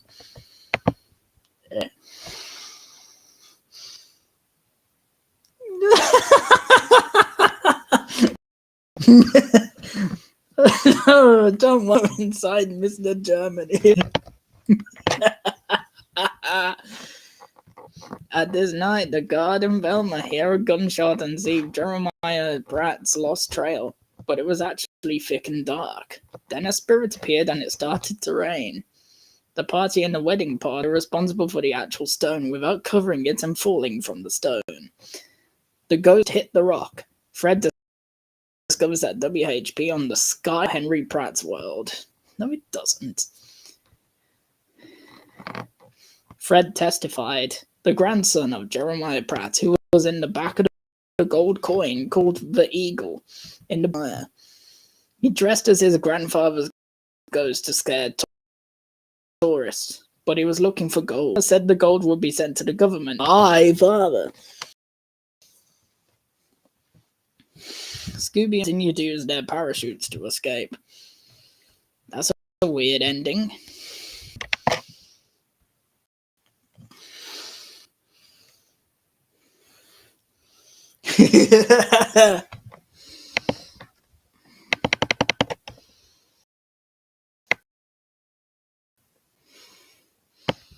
Mr. Germany. Two men skiing, flying for profit, Jeremiah Pratt over the mountains. The panda has arrived at the Pratt Peak Lodge, and they show that they will get tired too, taking into account how deserted it is, even if it is time. Dinner at home. Mrs. Winters tells the group that they are in danger, and they try to get them to leave, but owner Noah Reed, the owner, tells them that there is nothing to worry, invites them to go. Wife. just one sentence being wife in all.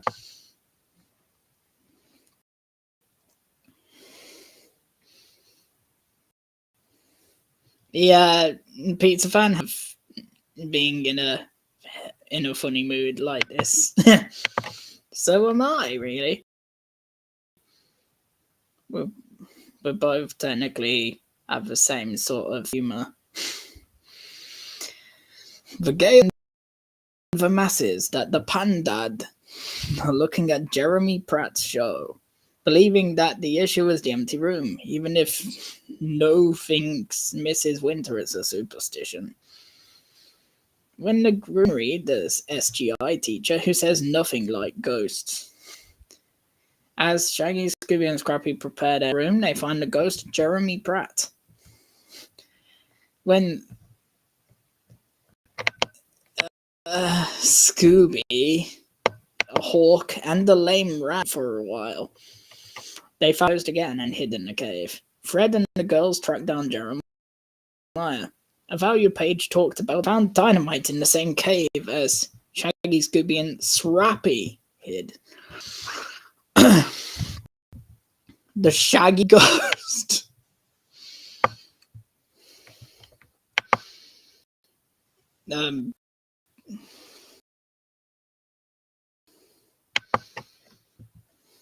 Shaggy Otter the new ghost. They and the dog ran so far that they accidentally broke down with great fatigue. Daphne and Velma are helping to clean the skin when Velma notices the letters WHP for Henry's boots, which means Henry's thing, not Will's name. In the darkness, the suspects and Velma hear a noise and notice Jeremiah Pratt's lost vehicle, but it was really wonderful. And then the ghost appears, and then an avalanche starts. The phantom jumped from his unedited cross and fell into the snow. They have to use a parachute to ski? Okay, that's not what you do.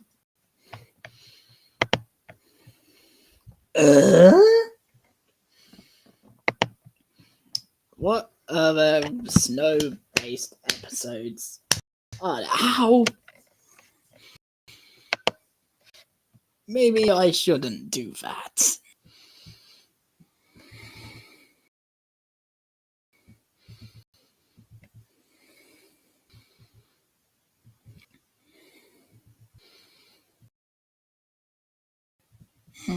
Yes. Second series of Scooby and Scrappy, Alaskan King Coward. This one is actually really has a very, very short description on the wiki. So that would be interesting.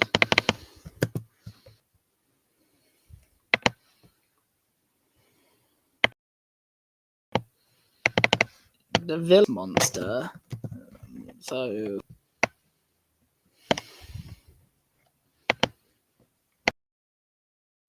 I mean, look at how short that synopsis is. In search for gold in Alaska and discover a prehistoric creature that Scrappy believes is a separate movement trying to steal their fortune.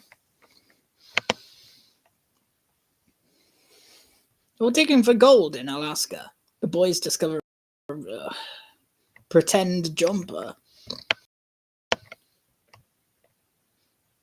A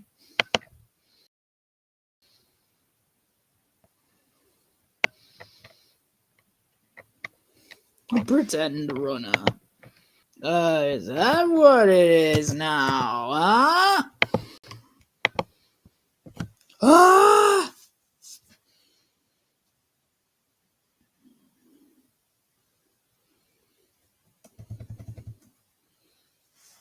Come on, give me something funny. Any second now.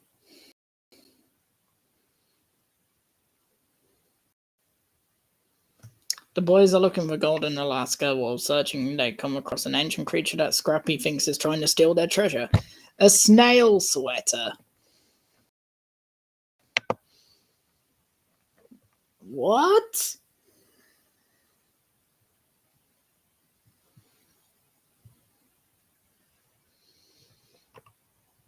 Is that totally makes sense?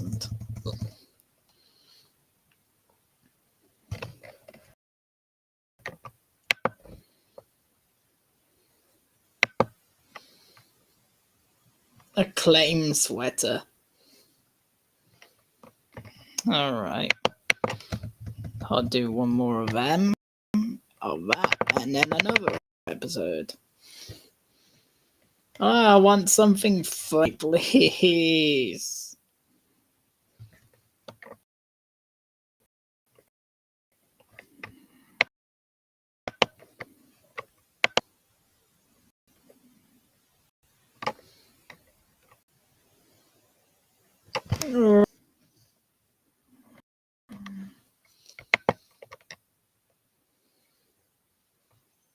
It is lack.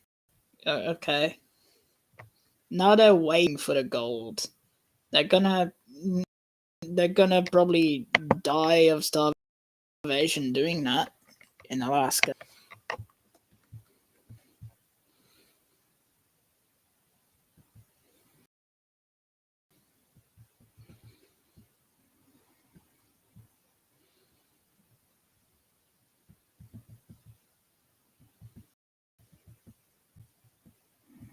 Trying to find an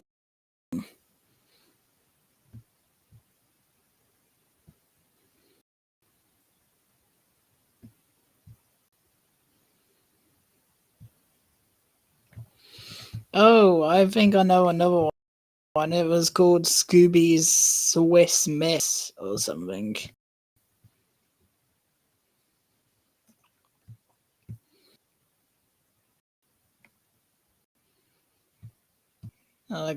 Great. Now I have to find that one.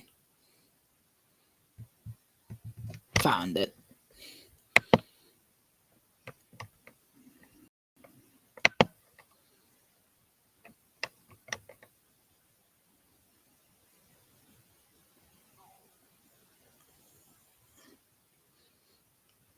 Alright, see you, Joshua. If this Steam is still going. I know you meant stream, but Steam sounds even funnier. This is why the Thomas Wiki needs transcripts, so we can... You know there's Scratchpad, right? They have transcripts.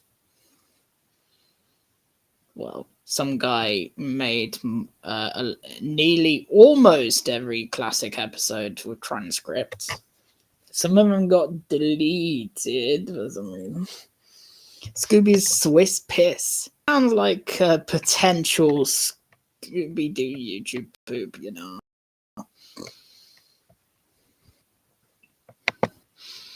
Let's see what there's to offer. Foffer.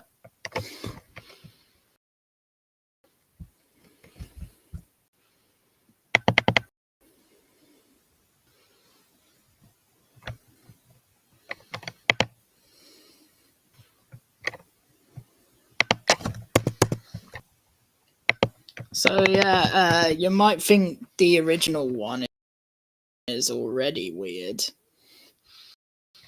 in a Swiss Alps ski lodge, Scooby poodle, but has to deal with a jealous bulldog who considers her his girl. He begins attacking Scooby, such as to fall into the freezing water beneath the eye. I need to change that. There we go. Freezing water. Get it right, people.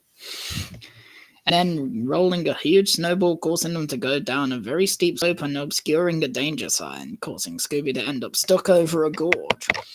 A bear now threatens the girl dog, and the bulldog tries to protect her, but is frightened away. Scooby is the one who accidentally slides into action and saves. Back at the lodge, the guys see she wastes no time and is already wearing a wedding gown with a minister ready. Scooby doesn't want to marry her, so Scrappy calls puppy power and carries in the wounded bulldog, who he was literally mauled by the bear off screen. She does mind as at least he can't get away.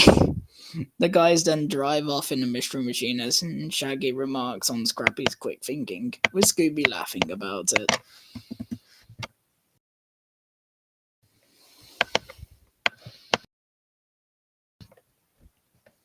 Can't think, doesn't it? Think about it.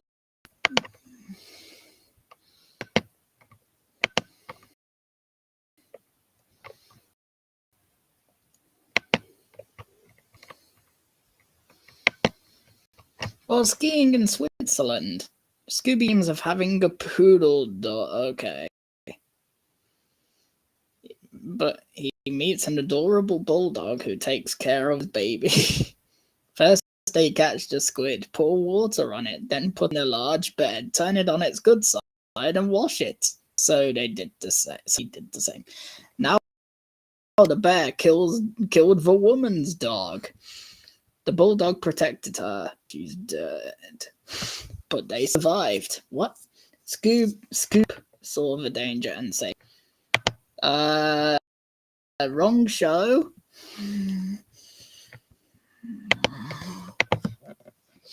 After returning, the children saw her. The time of grace and blessing came. She was dressed in a wedding dress and was beautiful at him, so Scooby calls him Y-Dog and brings him a stolen bulldog. They can't escape. Make people sing in the car. And when Bush Stowe laughs, they think of Scooby.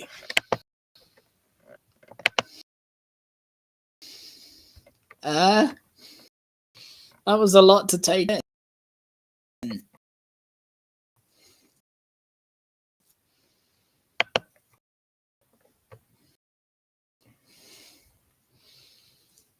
He flirts with a poodle girl at a ski resort in the Swiss Alps.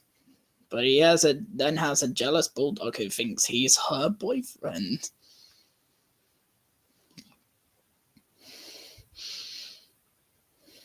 He is about to attack Scooby when he is suddenly thrown into the frozen water under the ice, and then a giant snowball falls and they run from one danger to another. Now the bear threatens the little girl and... okay. Right. Back at the apartment, the boy sees she's wasting no time and already has a wedding dress with Cher. I mean, funny story, Cher did actually guest star in Scooby.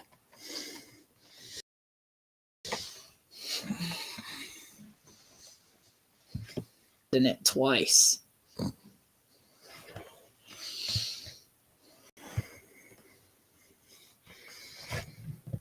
The bear killed the dog, but they survived. Yeah, that doesn't make any sense to me.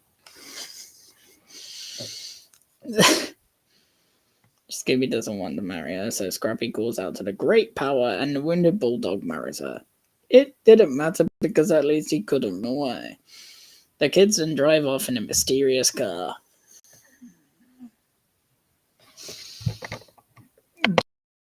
It could be anyone, not the mystery machine, I guess.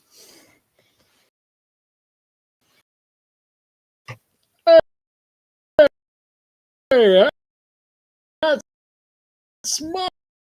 my mysterious car.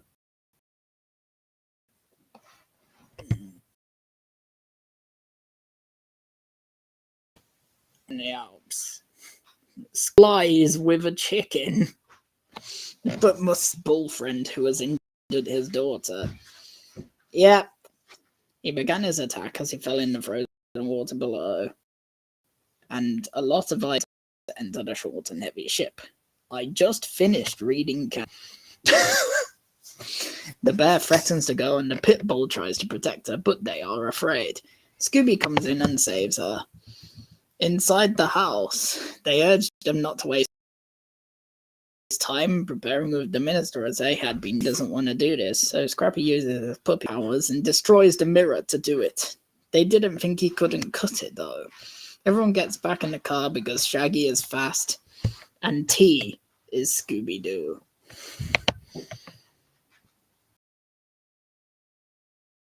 Sorry, what?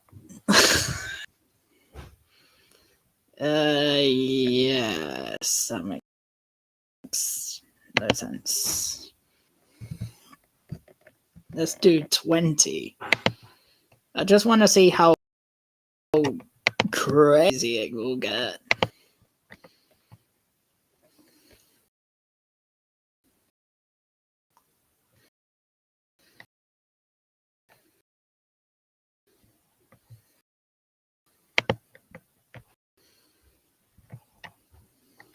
Get so bad.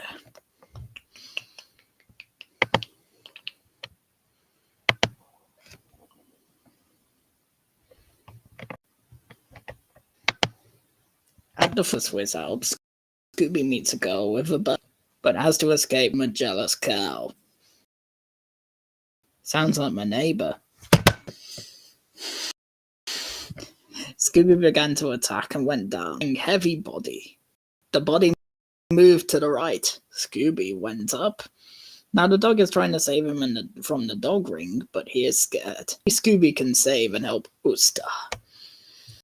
While at the hotel, the boys do not know that it is winter, not the wet, but dude, there is literally snow outside the hotel. How do you not know it's winter?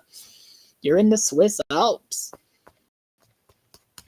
Scooby doesn't want to marry her, so Scooby yells, "Love girl!" and forces Simba to marry her.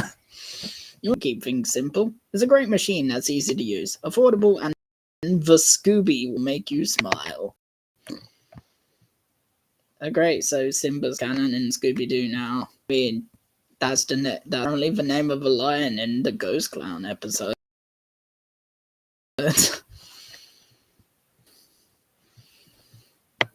Yeah.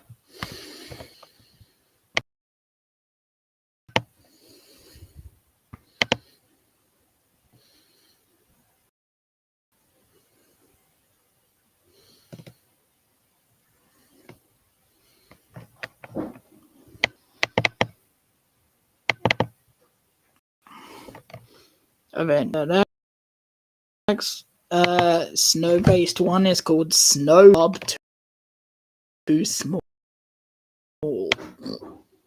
Like, really?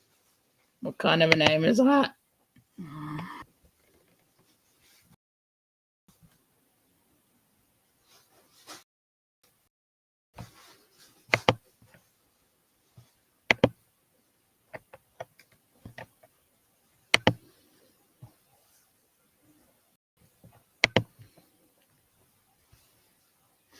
Was not expecting some Scooby marriage. Oh god.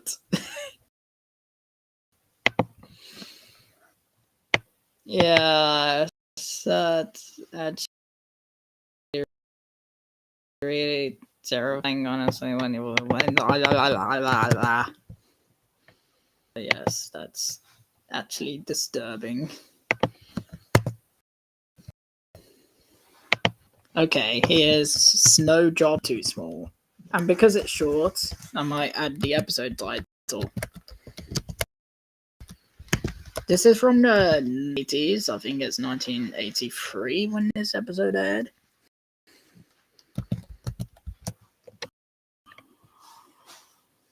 It's no job too small. Starting with number 5.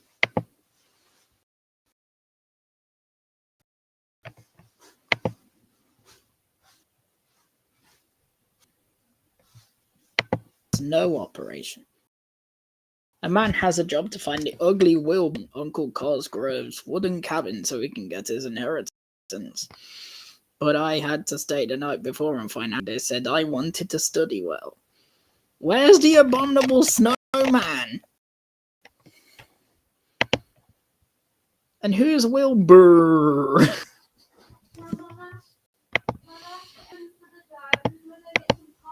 Yeah. Snow is a bit of work. The boys meet Wilbur, the little mouse. He's not a mouse. He's a kid who was voiced by Scott Menville, who voices Robin now in Teen Titans. Don't ask. The boys meet Wilbur, the little mouse, on their way to Cosgrove to claim their inheritance. But he has to arrive before midnight and is chased by the snowmen they built who don't want them to take it down. Take what down?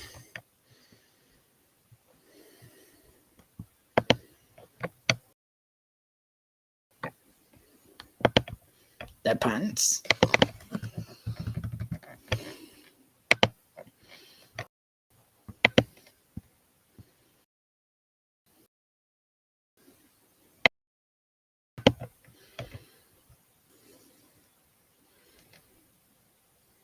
A very little sin is tasked with taking him to Uncle Cosgrove's house to claim his inheritance.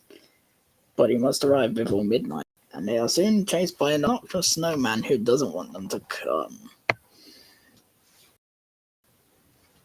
That can mean two completely different things.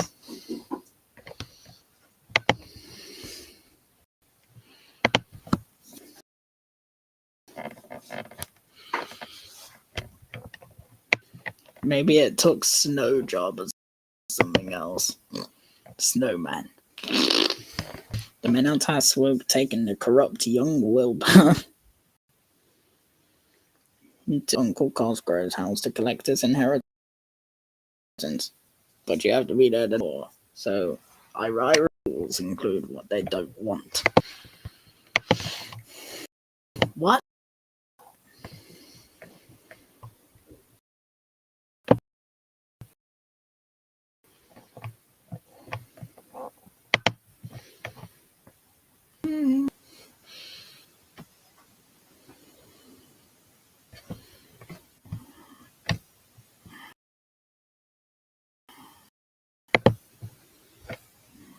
$20.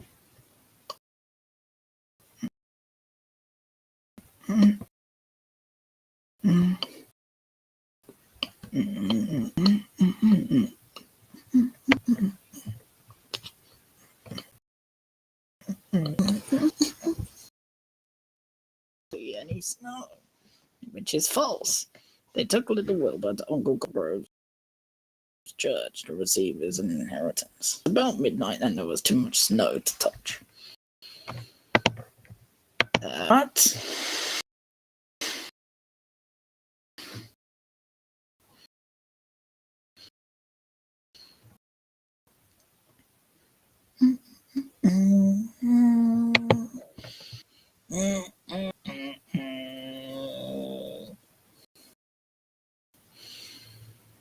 Winter is not enough. Wilbur Jr.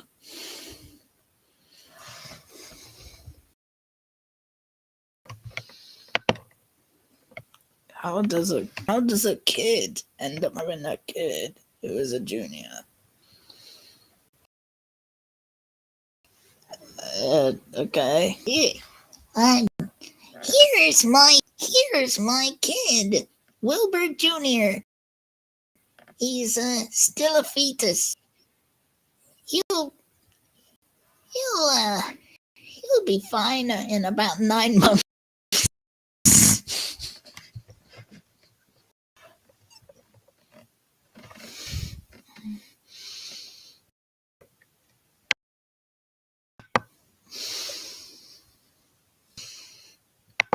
I hate myself for that joke.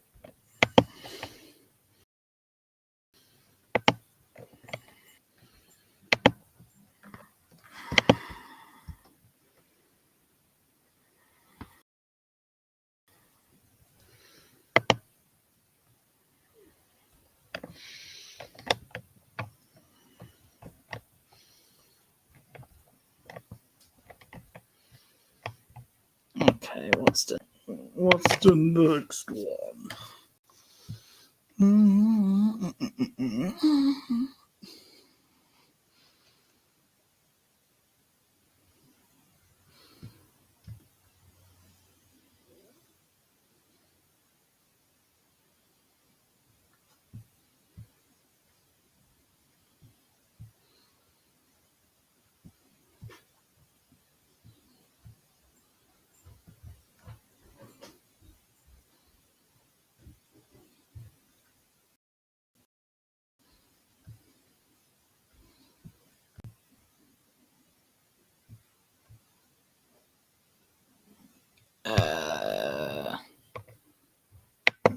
I think the episode Doom Service has a wintry theme.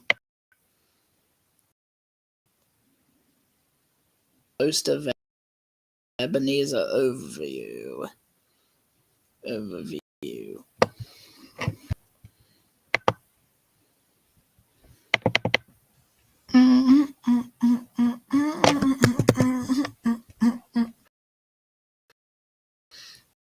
And also, yes, the Doom Service. There is a real dog owned by a woman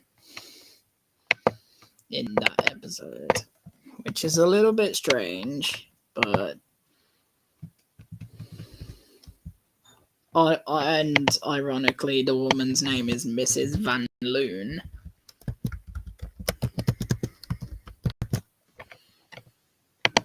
Which is even stranger.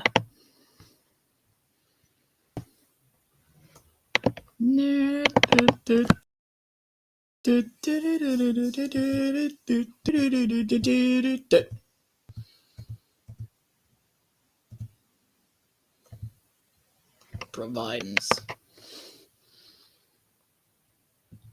Know that one of the countries is in the country and comes through the law of the country. Great start, eh? They arrived at the reception area across the street from the West Wind Center, but they saw a parking lot around the corner. I found that they were actually attending Hotel Men. Inside, Shaq, Key, and Scooby meet the last owner, but have to be sent back. Daphne and Scrapey fall for Jack Marsden, the real owner of the hotel. He explains that Shaq and Scooby are Ebenezer's people, who crossed over 100 years ago. Shaq and Scooby try to escape, but Sheldon crashes into the... Daphne knows it well. Jack reveals that he has written a novel about a hotel with hidden rooms. Then they met a woman called Hannim Van Loon.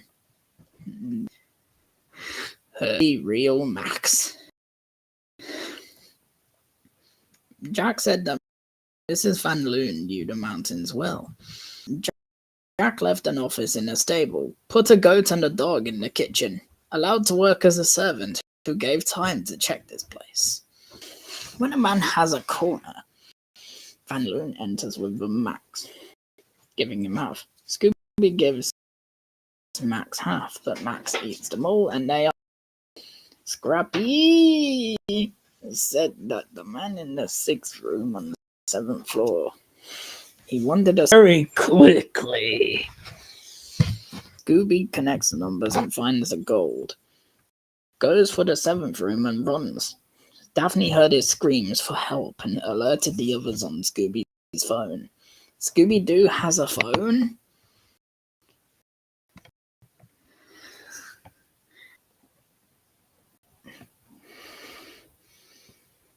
I hope you're enjoying this so far, guys. Even if everyone here is Pete's fan.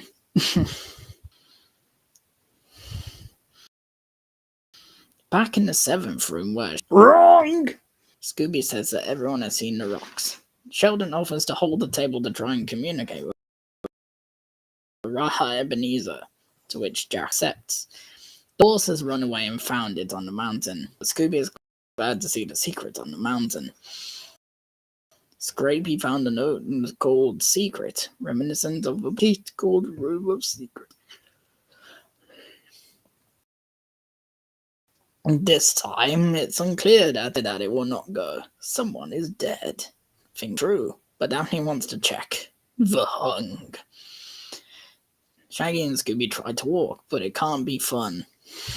He finally falls asleep in the hidden car. Scooby takes his things out.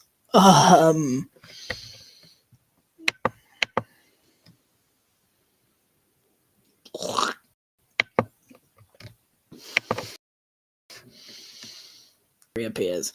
Scooby steals the car and transports him. Inside the hotel, Daphne and Koali are in the air swimming. They immediately hear Scooby crying for help and swam for him. They see Scooby and Ball over snow blocks. Okay, them out. They found that the bride was a woman. Van Loon.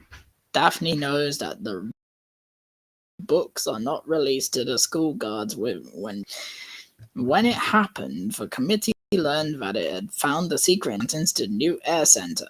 You must know the rights and sell to the highest bidder. The book with the word secret is not from Sheldon's book. Sheldon agrees and says he's writing a new book about Scooby's adventures in the hotel, and it's gonna be great. Scooby helps you with some of his food, but Max will have to eat more. He has food, Shaggy. I think my throat just decided to give up there.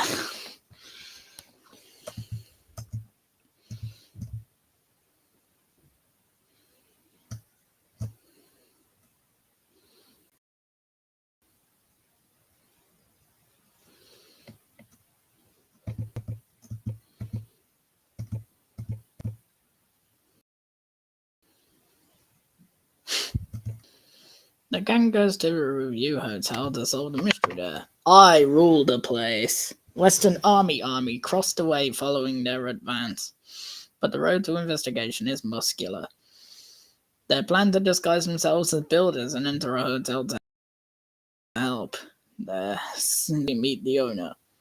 They go out but come back. Jack of Daphne in the Scrapey Hotel said that the supervisor, Ghost Ebenezer, who was gone 100 years ago, was a banana and a broom.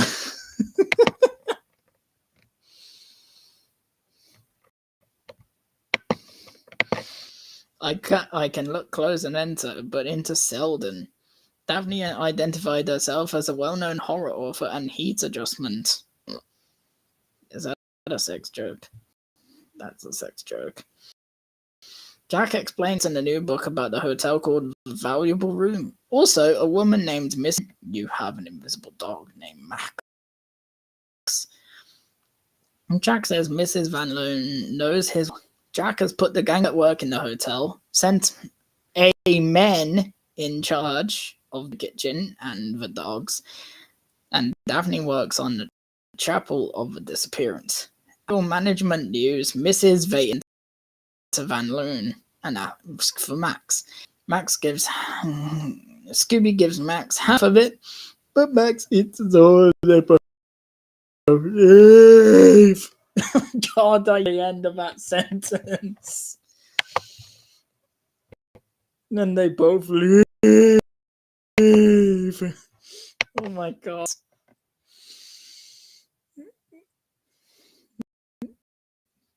A man at the 6th floor calls Script asking for back.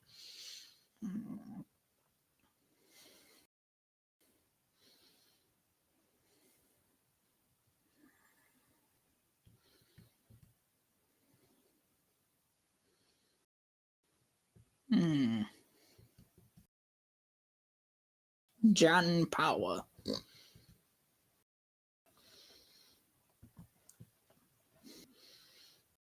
I'm trying to find some good. The Knoll pen.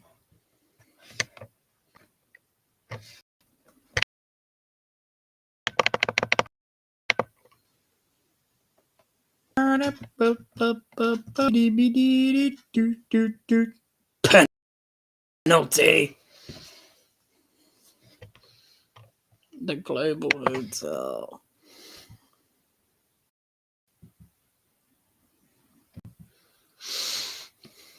Keats, Sheldon. Ding, ding. Keats, Sheldon. Ding, ding, ding, ding, ding, ding. Keats, Sheldon.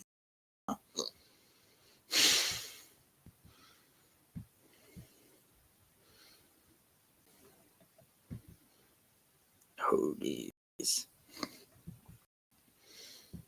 I'll ask for breakfast immediately.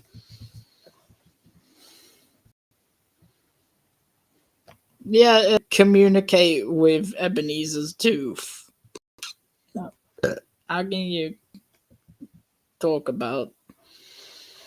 Okay, yeah, so I'd like, and you're not contacting the ghost of Ebenezer over here, you're contacting the ghost of Ebenezer's tooth. That doesn't make any sense, but whatever.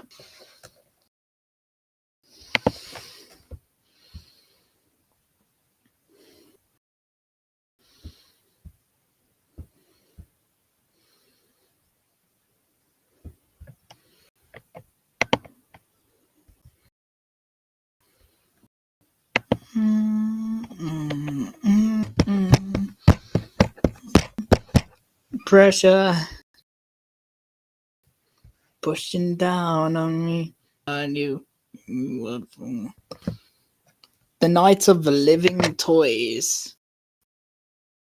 Ah, yes.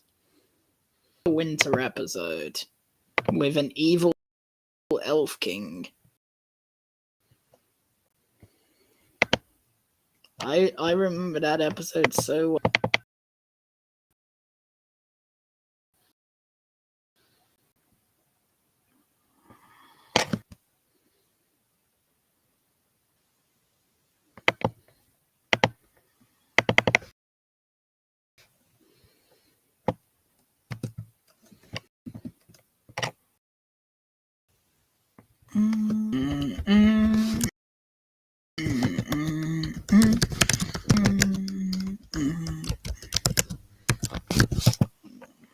The Night of the Living Toys.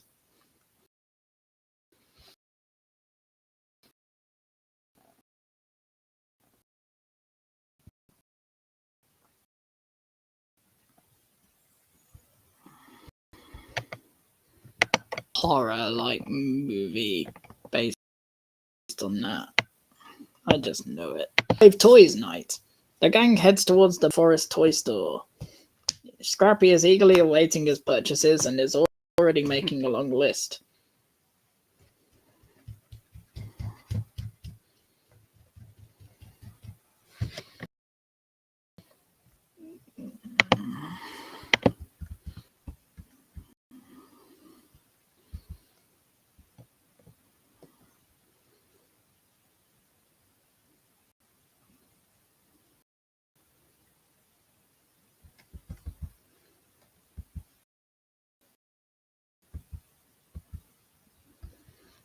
But it'll only make him angry.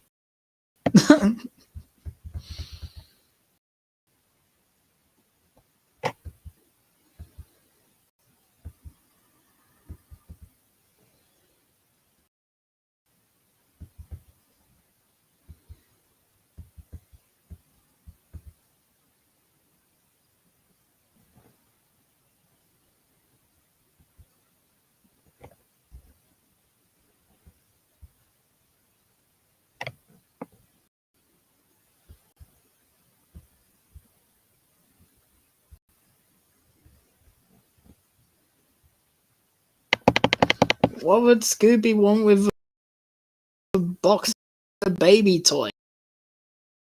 Translator.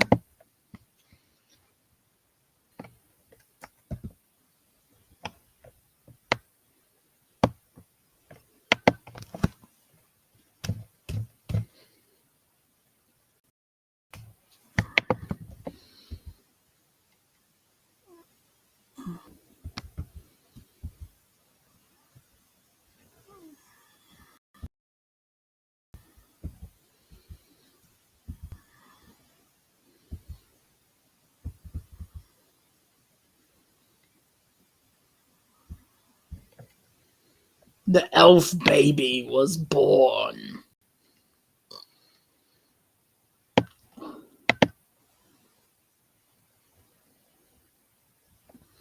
Windows are requested to be open for bookmark mining and not using.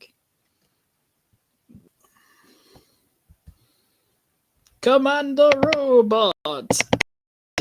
I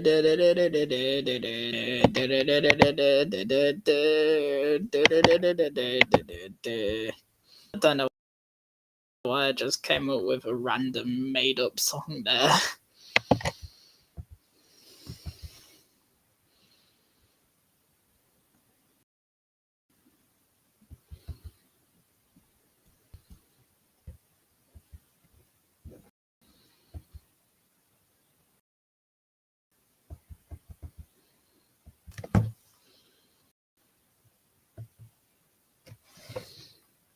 Daphne arrested him, took him to Pisa.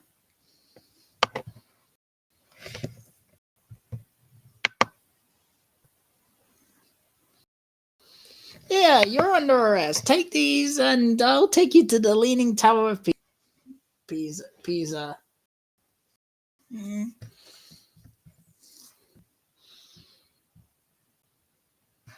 You can use the wall cream. No thanks, I don't want to cream.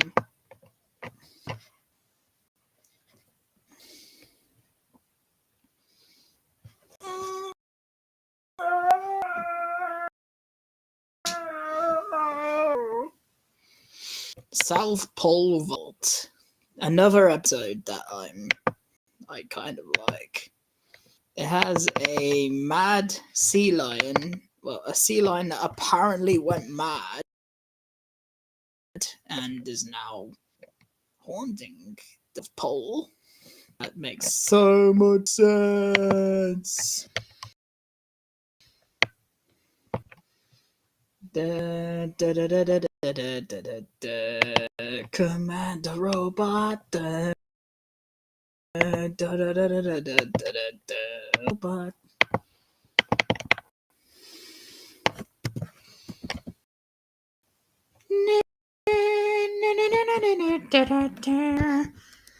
And yes, the main villain who dressed as the Mad Sea Lion is a guy called Dr. Carlin.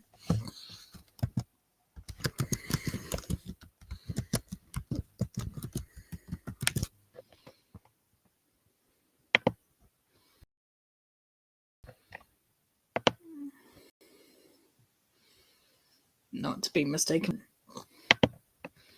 South Post Office. Dr. Carlin, Director of Research at a scientific research camp in Antarctica, hires investigators to research on sea lions and penguins.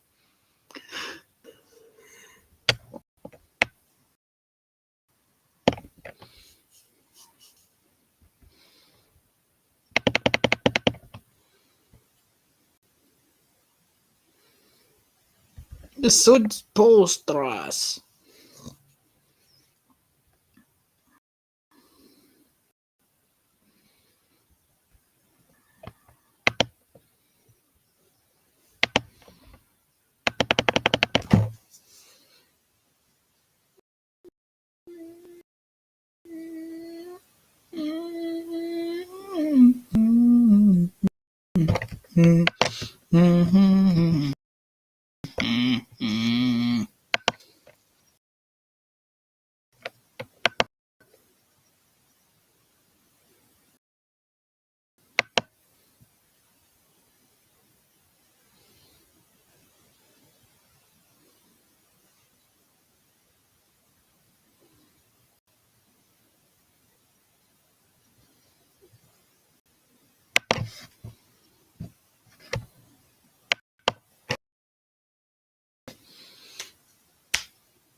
Research manager Dr. Colin and scientists of the Antarctic Research Center are trying to figure out what is going on with the sea lion and penguin research. Scientists are good, but professors don't teach science. Yes, they do. You liar. Dr. George Carlin.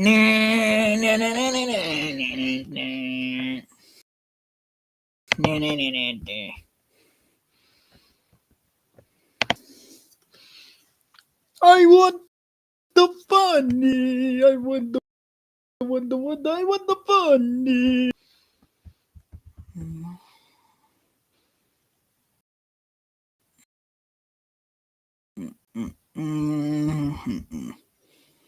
Yes, an actual Christmas episode. The Nutcracker Scoob.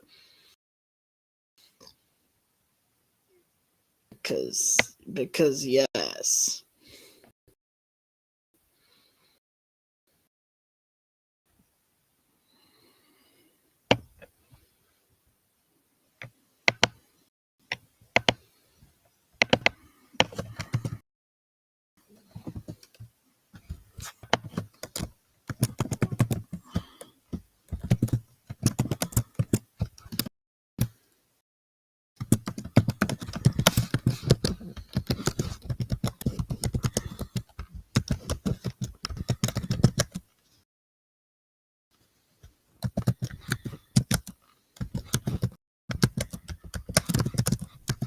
I just thought I'd add more of that.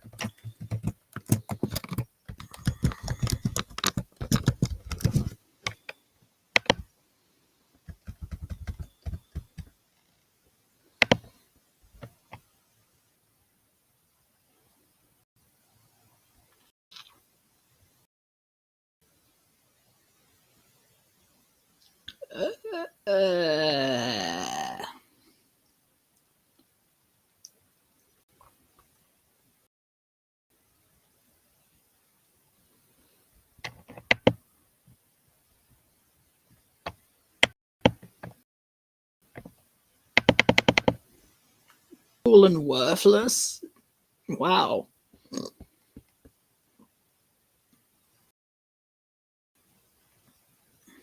Scott. Cruel and creepy Winslow Nickleby must ruin another Christmas for the children in the ruin another children in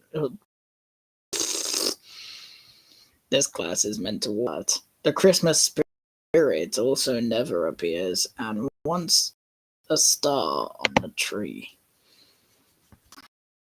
Okay. It.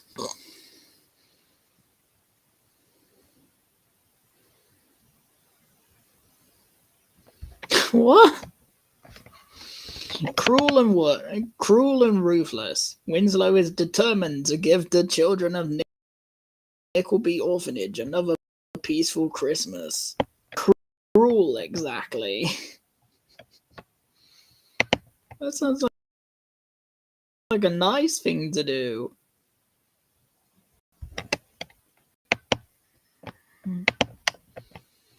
Is this another way of saying cruel to be kind?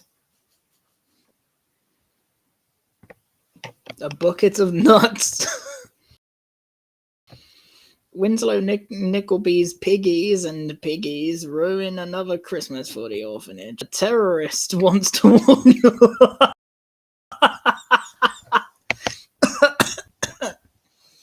What? Whoa, this got dark.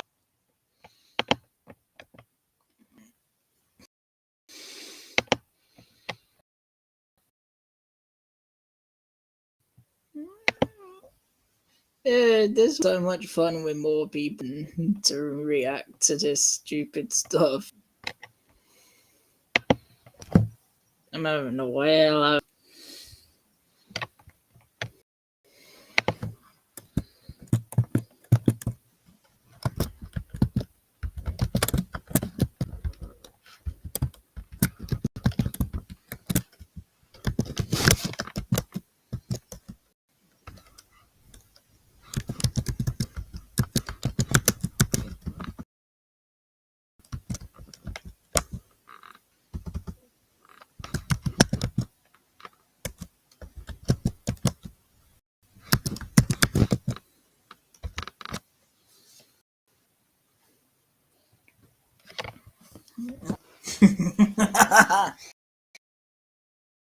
And this is how people should get.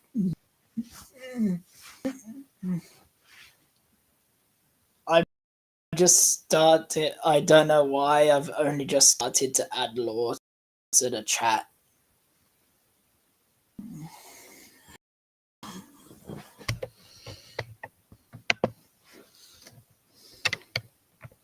Also, piggies.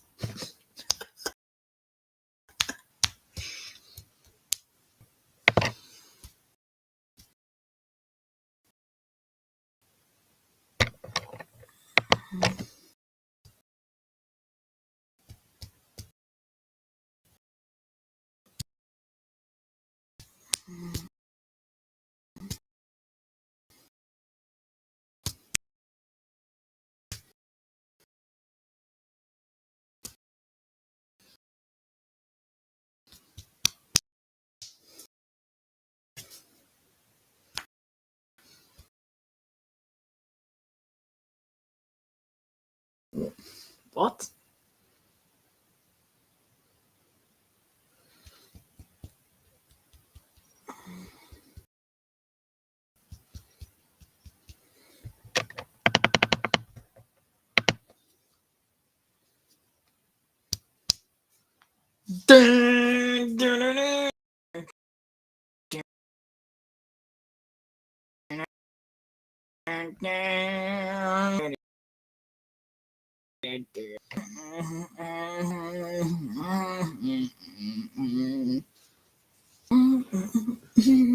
The cruel and cruel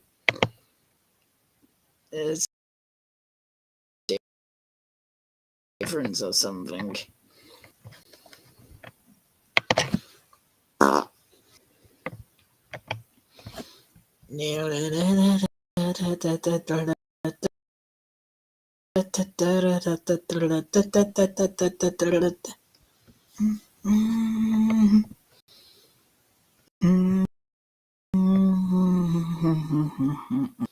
Snow place like home.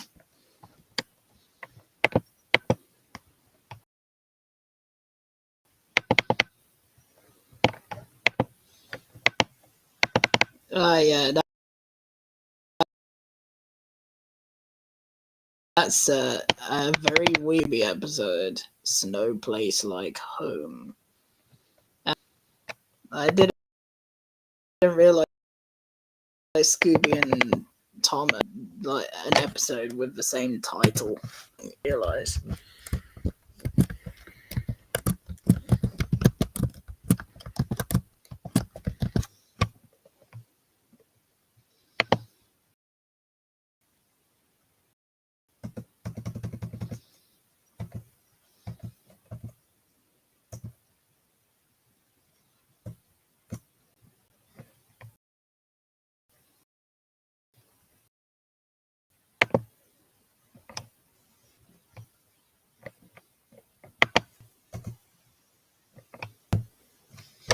The place is like a snow house.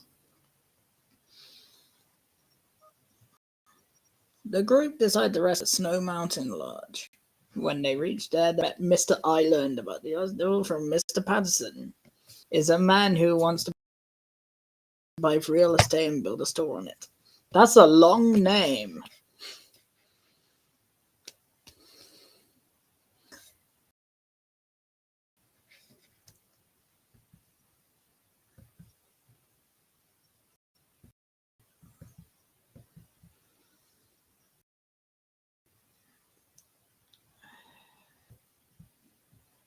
Mr. Ganger.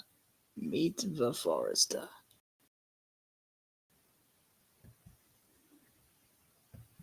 Ben Forster. Rest in peace. The guy that played Mr. Perkins.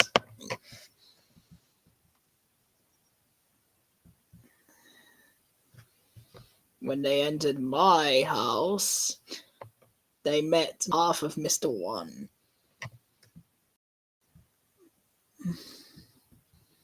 Okay.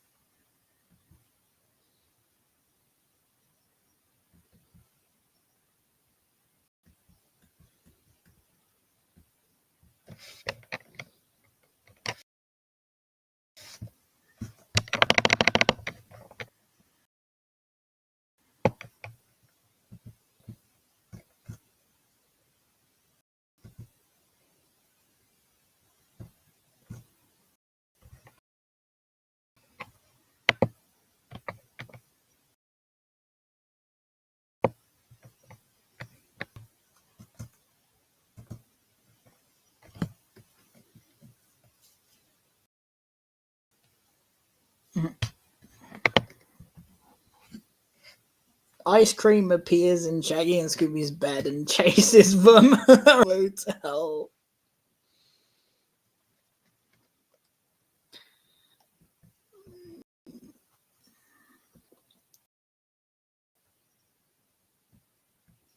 Angry.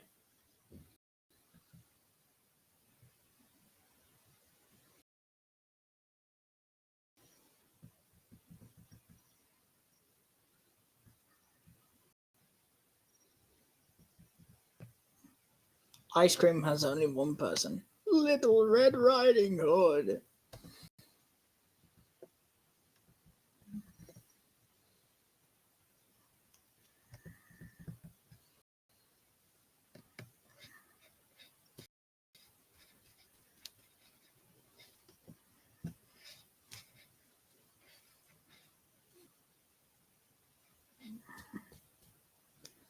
His Highness was arrested.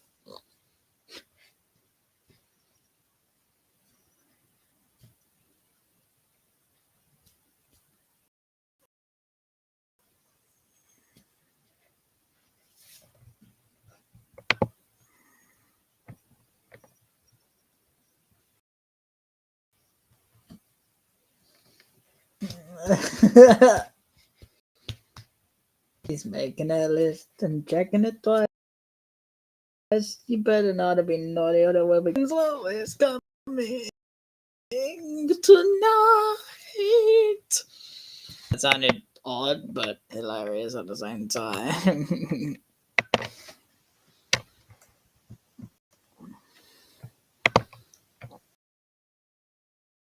He's making a list of chicken and rice. Yeah, chicken and rice.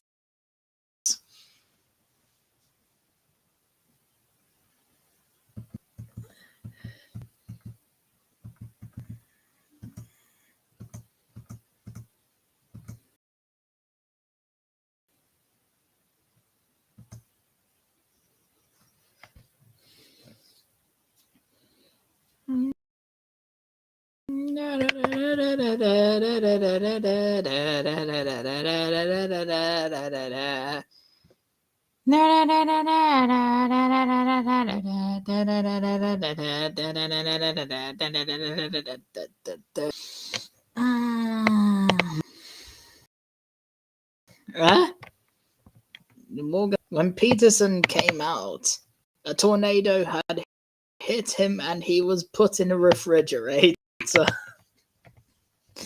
No!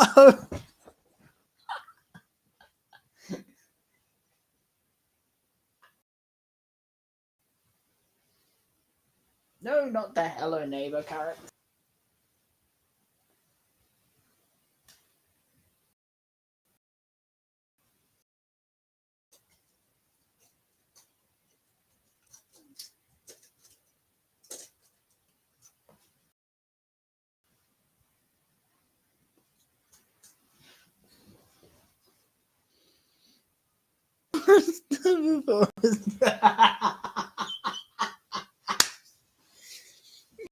Perfect.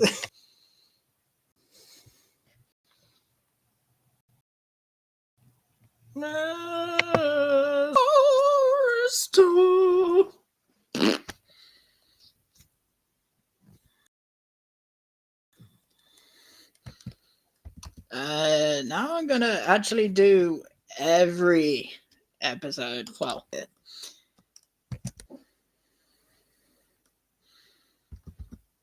I just need to remember that.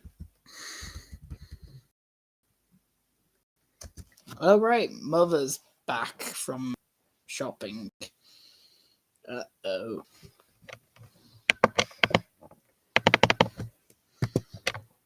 Santa Claus is coming to town.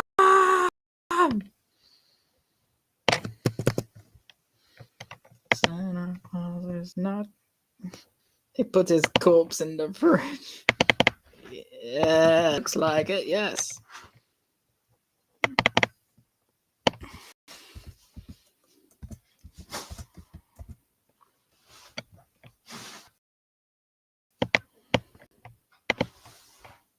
What a night for a night!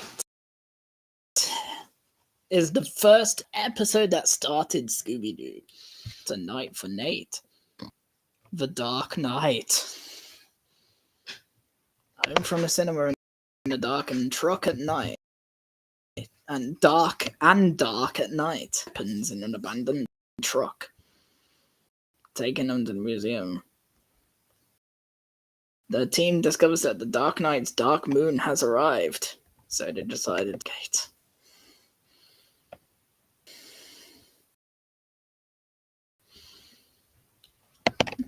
Perfect and full of shit. Full of shit.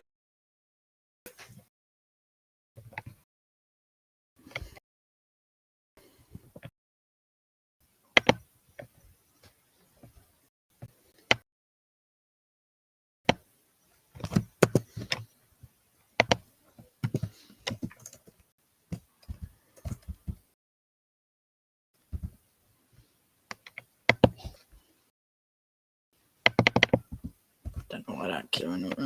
It was a big night for the Knights. The Dark Knight. Evil. Scooby and Shaggy see an armored car in an abandoned parking lot. Okay.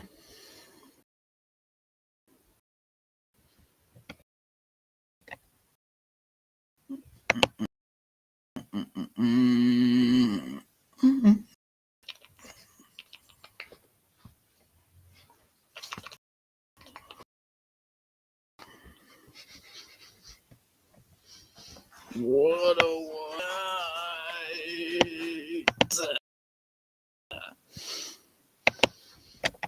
No, no, no.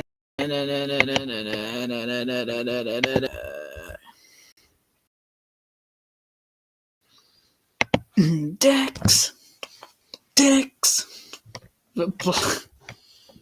What was the night? What? Scooby and Shaggy walk home from the movie in black and white. Scooby and Shaggy find a shield away from them. When they arrive in the field. Was that deliberate rhyming, translator? The gang realized was restored by a full moon, so they decided to investigate. Look, gang! Darkness! Gang, the sky is dark. Because it's nighttime. Fred, it's supposed to be nighttime.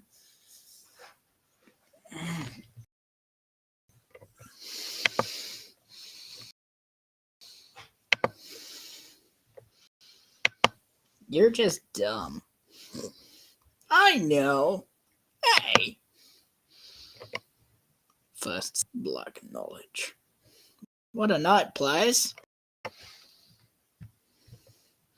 Or from camps one dark, horrific night. Scooby and Shaggy find the Liberty arm in the passing trolley. While going to the museum, declare the black light lives under the full moon of the investigation decision.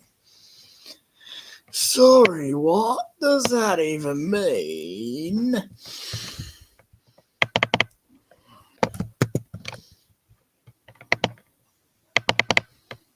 Next up, Castle in the Castle.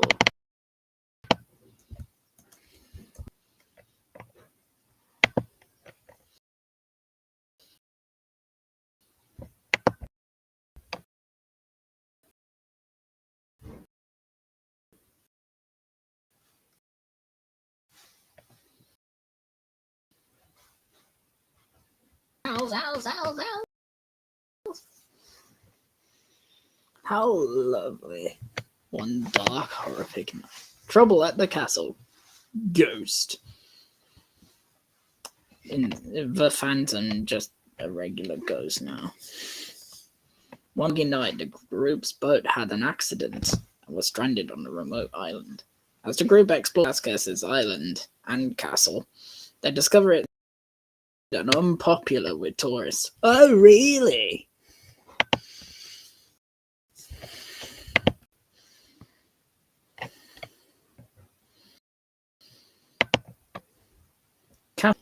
One fine night. I love how the translator just doesn't care about the spookiness and just goes, one fine night. The gang accidentally sails their boat to an island, as one does. The gang explores the island and Vasquez's castle. They discover it's haunted by a ghost that doesn't like visitors. I mean, that's almost colloquial.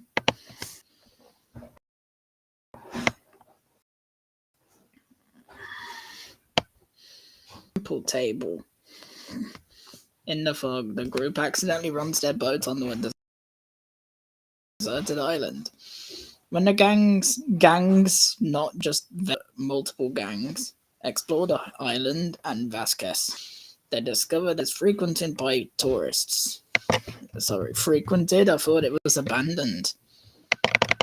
I mean, you're the only guys who went to castle. Vasquez. I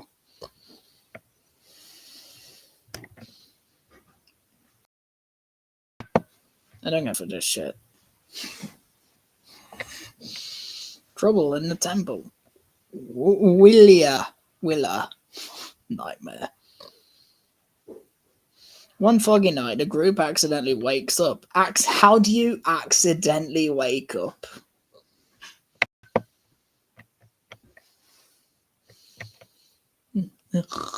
Oh no, I accidentally woke up. Santa won't come visit me now. As the group explores the island and Vasquez Castle, they discover that visitors are being haunted by ghosts they don't like. Okay.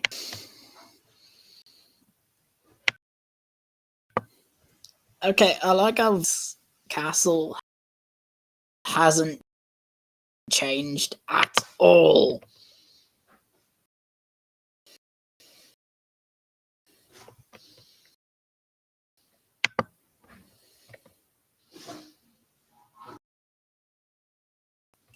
The villain is Satan.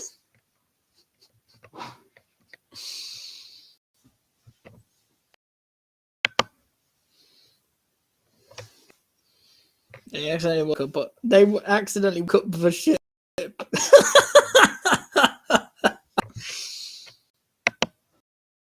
Wait, is that how it said it? I probably misread.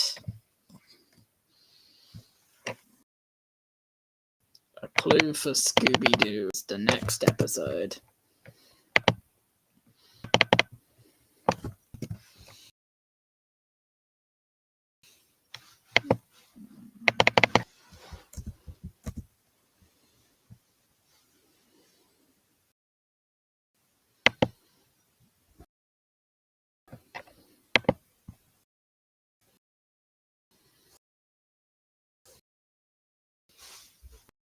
Could just a devil or something. That would be terrifying, and I'd hate that.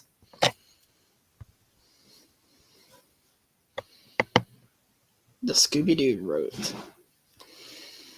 I mean, I'd like an episode to be called that. That sounds cool, but what would that be about? At a group beach party, Scooby encounters seaweed. After the party, the group goes to Malta, a completely different part of the world. Yeah, what? Oh no. Look, gang, Scooby just saw a ghost. So the only way to solve this mystery is to go to a completely different part of the world and forget that the ghost ever existed. There, case solved. Fred, you're stupid.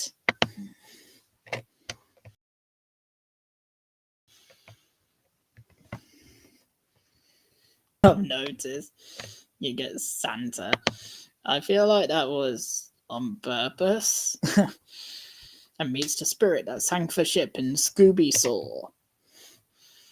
They decide to explore and dive where Captain Cutler saw them.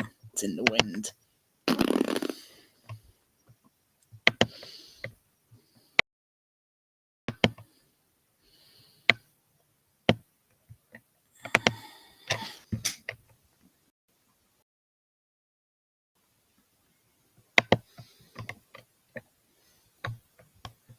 Captain Cutler hasn't changed yet again. At a beach party, Scooby is greeted by a ghost covered in seaweed. After the beach party, the group goes to the mill, a completely different part again, and finds the same ghost that Scooby sinking ships. They decide to dive into the water to find the whereabouts of Captain Cutler, but soon encounters. So now there's more than one Captain Cutler. Great. There was in the game Scooby-Doo Night of 100 Frights when there's the ghost of the captain. At the Scooby Gang's beach party, they encounter a sea monster covered in seaweed. Nose, don't you think? After the beach party, Scooby goes to a candy store and sees the same ghost that Scooby saw in the shipwreck. Why is there a candy store on a beach that's abandoned?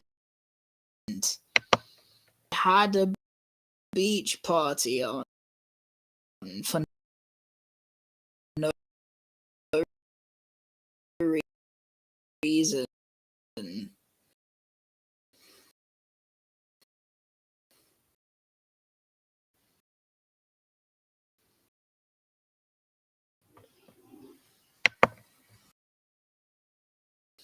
At the group beach party, Scooby encounters a ghost covered in grass.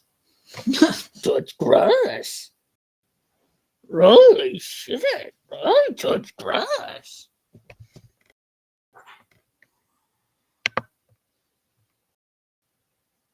Scooby touches episodes.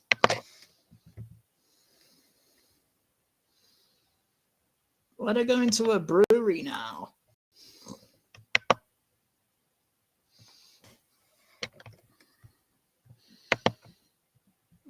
Holy fuck! I just touched grass. Like Scoob, stop touching grass unless it's weed. Please tell me it's weed. It's weed. Like, lay it on me, buddy. Oh yeah.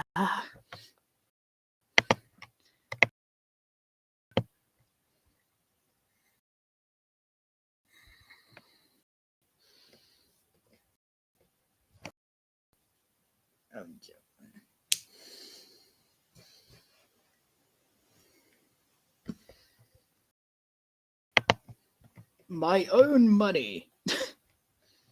Minor 49er. At least it's not the minor 69er.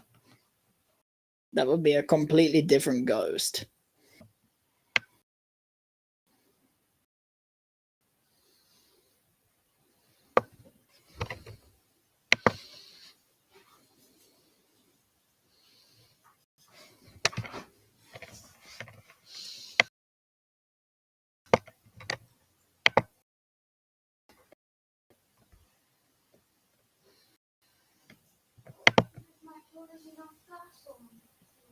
Your business. First All Souls Day. Small 49er. Ah, I see what you're doing there. You think it said minor with an O, you silly translator.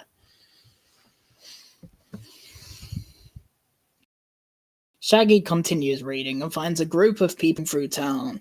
They find the haunted body of 49. I nearly said 49. Of 49er, a grey spirit from 1849 who is said to still watching. That's not proper grammar.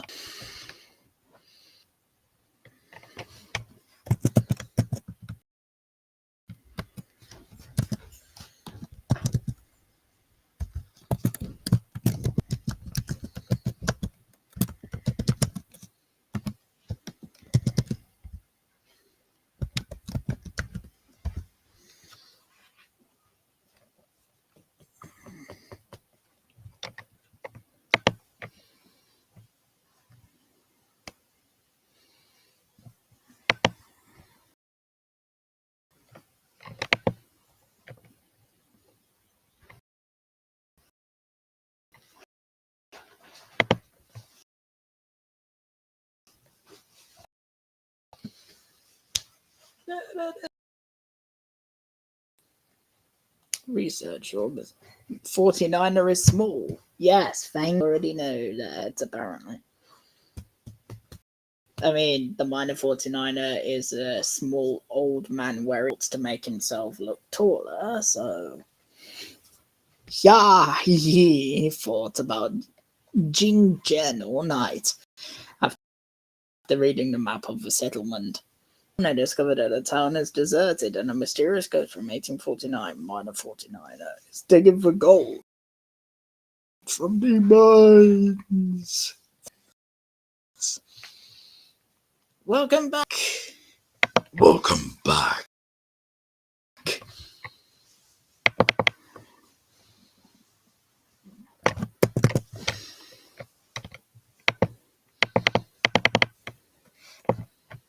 It's good to see you again. Very controversial episode because it has a ghost and a dog napping happening. And it has a very, like, some people call the ghost of Geronimo's appearance racist.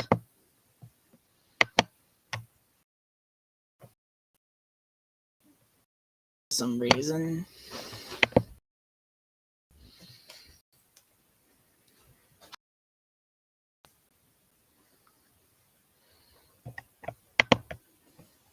Dog nap codes. A witch, go and Mike. Not witch doctor, a witch. Okay.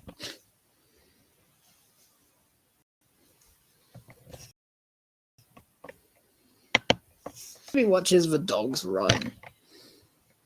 So the team investigates Bookmaster, one of the most popular dog walkers. Dog walkers are stealing dogs all over town.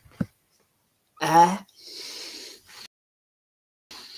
you believe the dog will follow. The team turns Scooby into a lying dog to catch him. However, the plan fails when Scooby is tricked by the witch.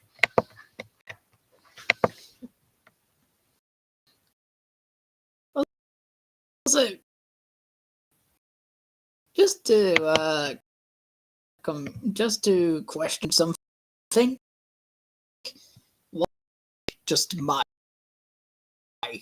nothing scary, just Mike, the good doctor, his wife, and Mike.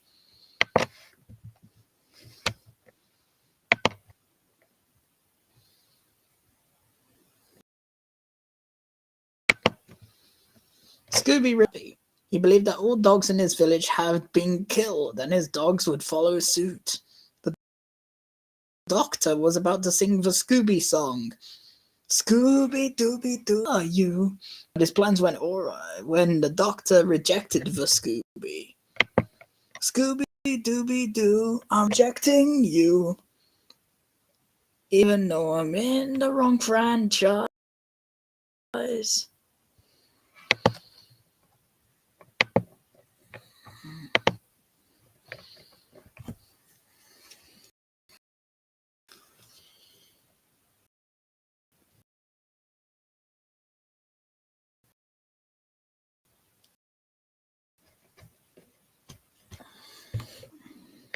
Geronimo's.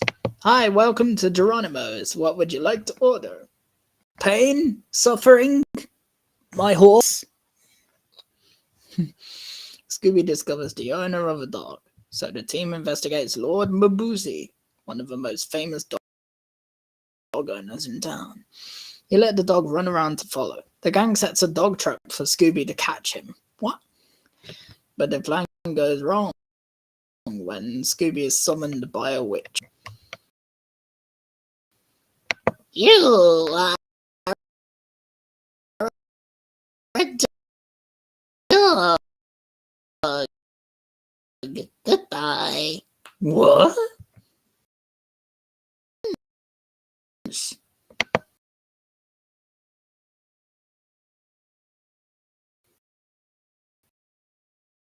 I don't pay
most famous dog owners. It seems the dog likes puppies and balls and thinks his dog will have it twice.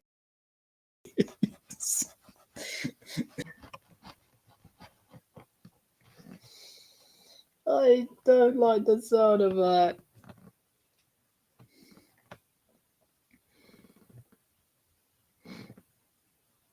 The gang tries Scooby. The dog got the dog. But the plan is hidden when Scooby is cursed.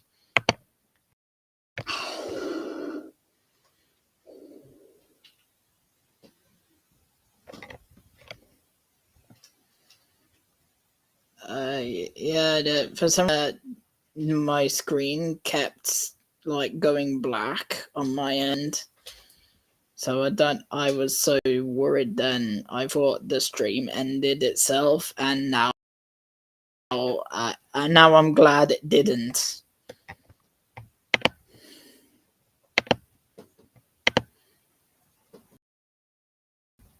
I was so scared then.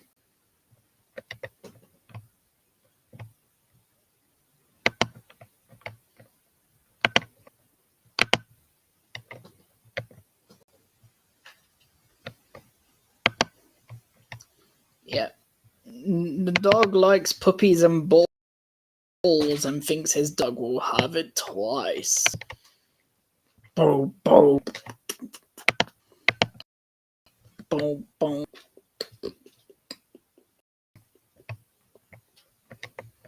That sounds very inappropriate.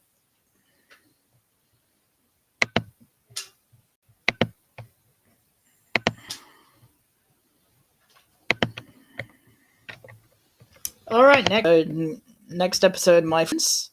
What the heck's going on? Hex being spelled with Hex. Because, yes. Because, yes. Why not?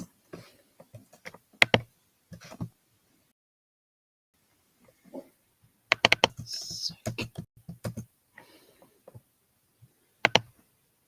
Featuring the ghost of Elias Kingston.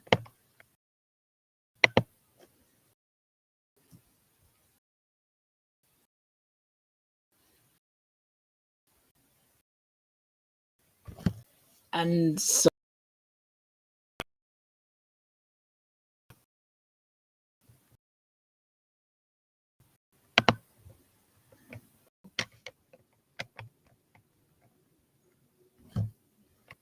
bitch! Oh, I thought it was glitching then.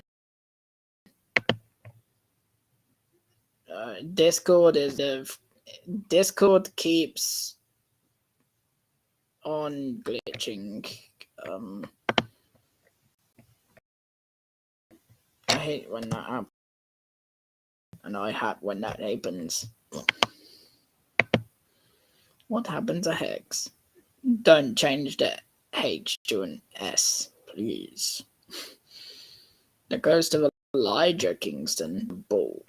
The group visits their friend Sharon. Sharon's uncle is old. Big shocker. The team tries to solve the case, but when Sharon's ghost abducts her, what? And Uncle Stuart locks her up. We stop her. She can continue.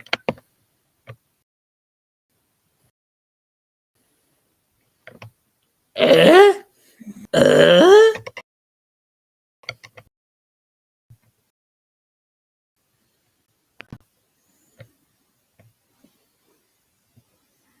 I don't understand. I don't understand.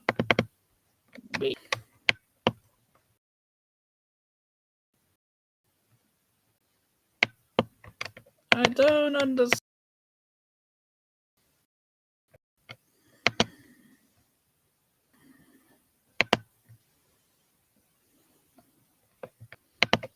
I don't understand.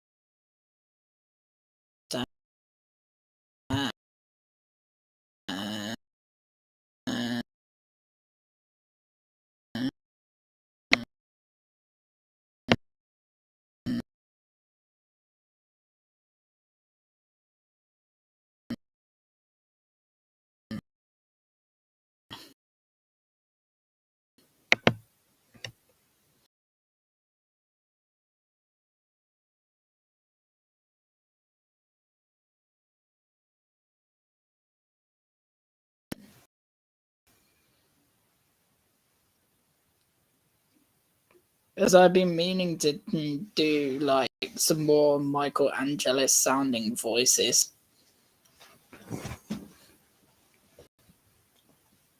Which my mom says I'm good at, by the way. I don't know about that.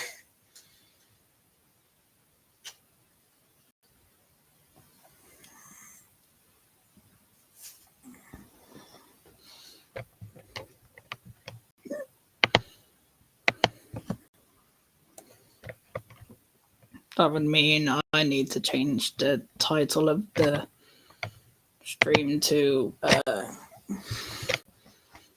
like Scooby-Doo and Thomas stuff.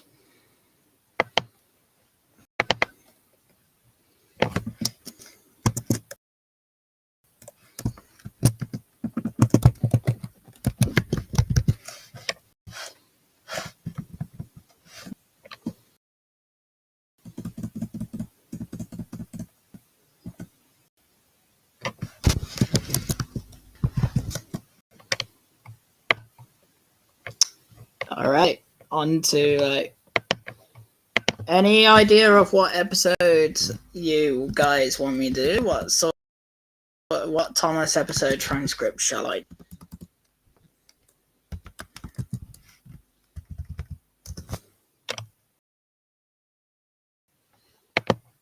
Leave your if one of them and if one of you like does more of them, then yeah, I'll see what I can do.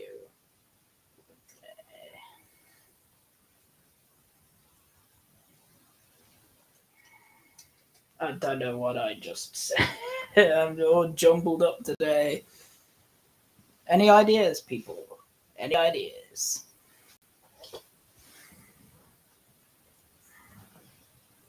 Assuming you're still there.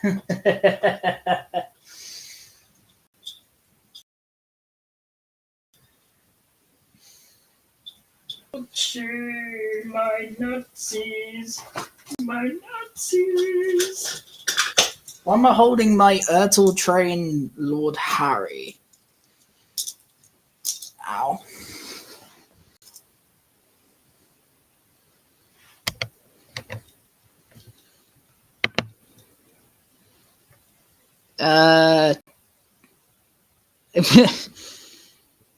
I like how it says what happened. Find the skeleton yet? I guess not.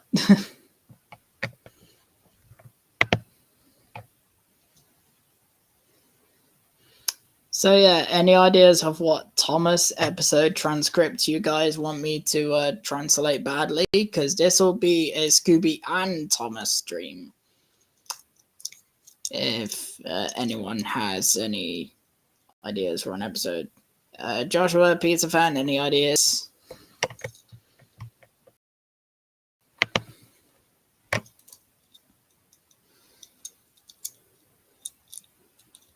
What keeps logging out and logging back in by itself with that. I've got my Ertl Lord Harry with me. I also have 16.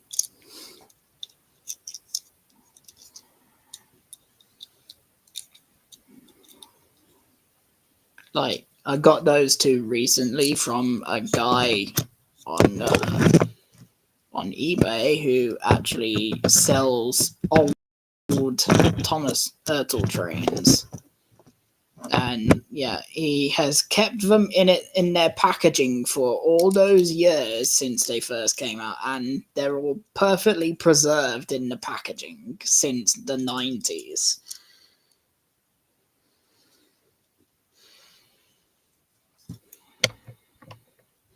So yeah, I chose to have Lord Harry and 16.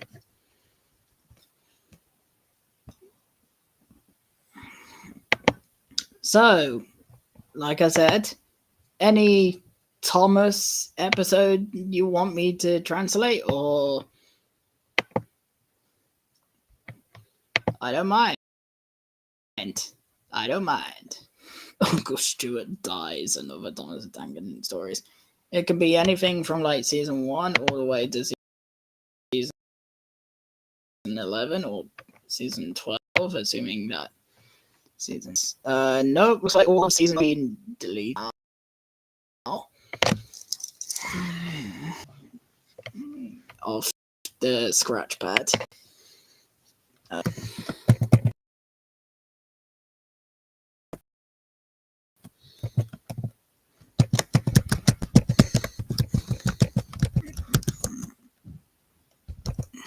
Where's that damn? No, I'm not doing no damn fourth Chaos Emerald thing.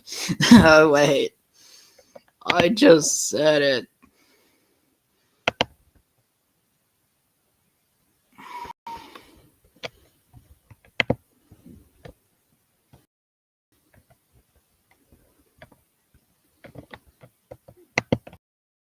It can be anything from season 11, assuming that I can do so.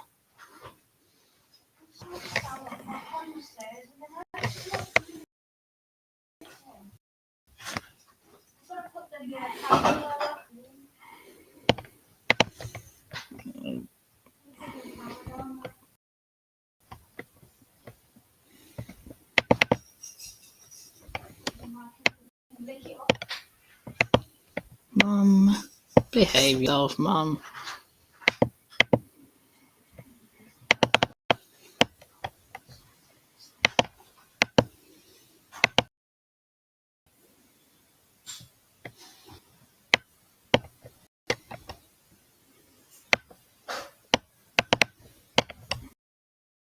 Oh.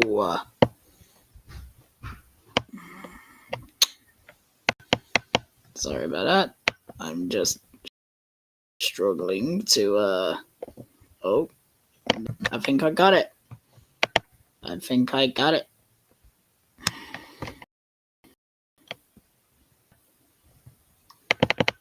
We got, let's see.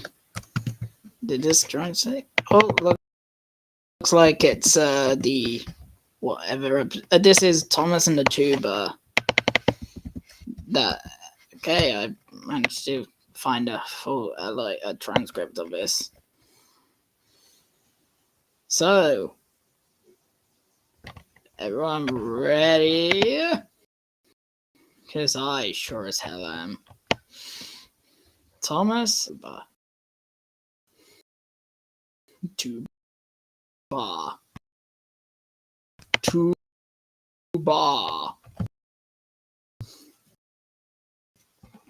Let's see how it gets.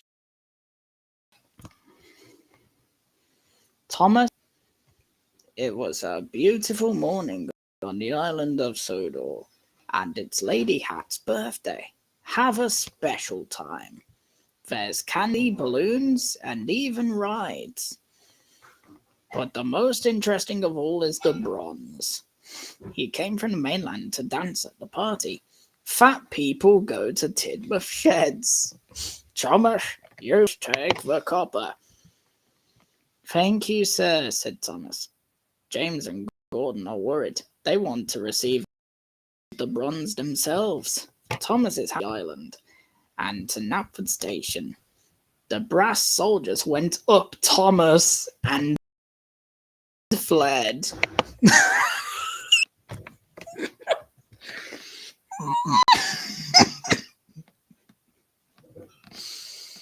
No.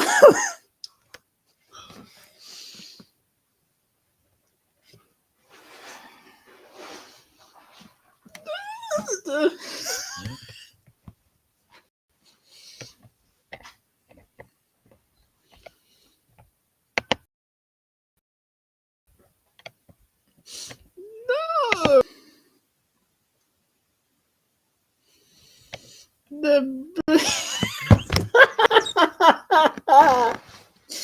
The bronze soldiers went up Thomas. That sounds so wrong. That's it. Thomas, shit him out.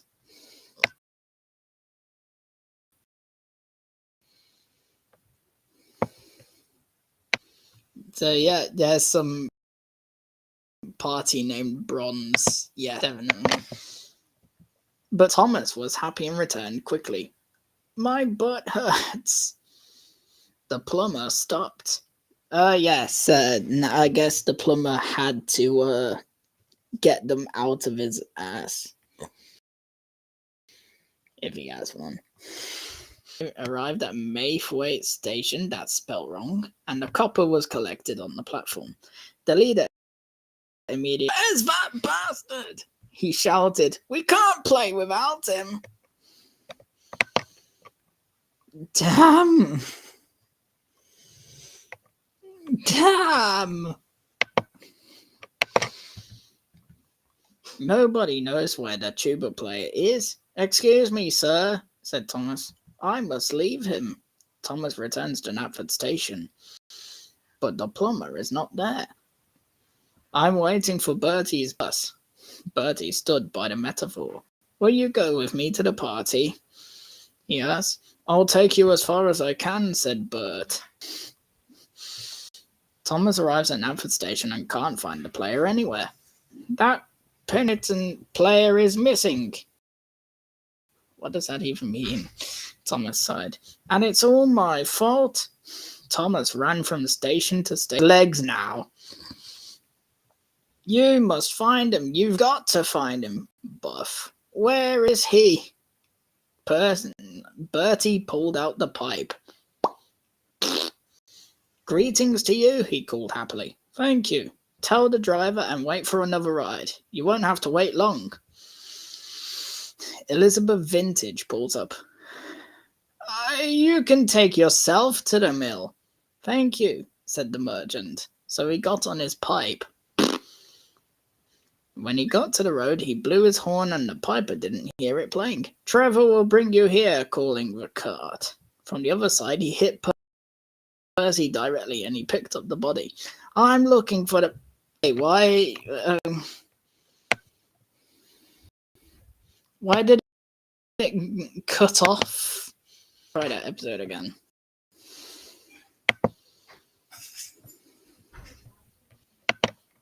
I'm trying that episode once again.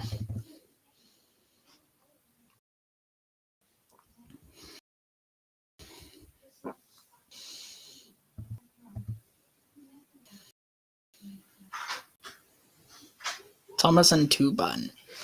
It was a beautiful morning on the island of Sodor, and it was Lady Hat's birthday. He threw a special party. There was cake, balloons, and entertainment. But the most interesting thing is the brass band. He came from the mainland to in the competition. The fuel management is coming to Dimmer Sheds. "John, you must collect the brasses." "Thank you, sir," said Thomas. James and Gordon are scared. They wanted to start their own brass band. Thomas runs all over the island happily. We go to Knapford Station. Copper climbed onto Thomas and took off, but Thomas was so happy that he stopped very quickly. Tuba players stay. Thomas arrives at Maythwaite Station and a brass band gathers on the platform.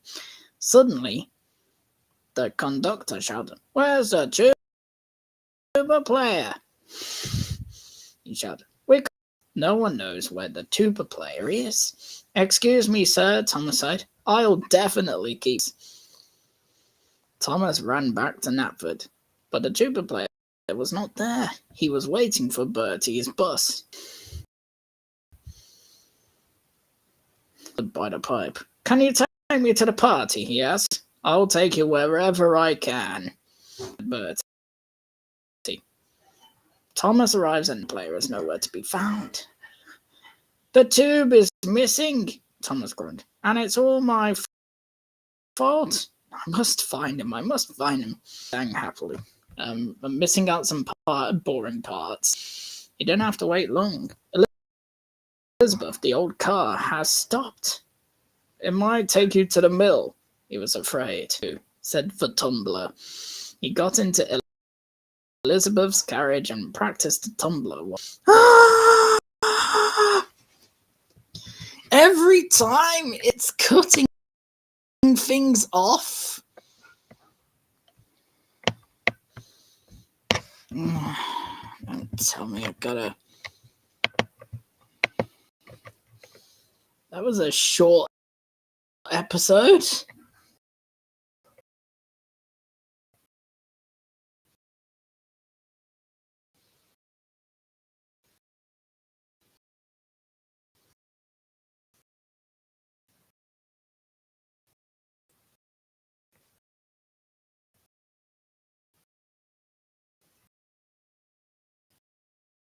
It was like only like a 5 minute.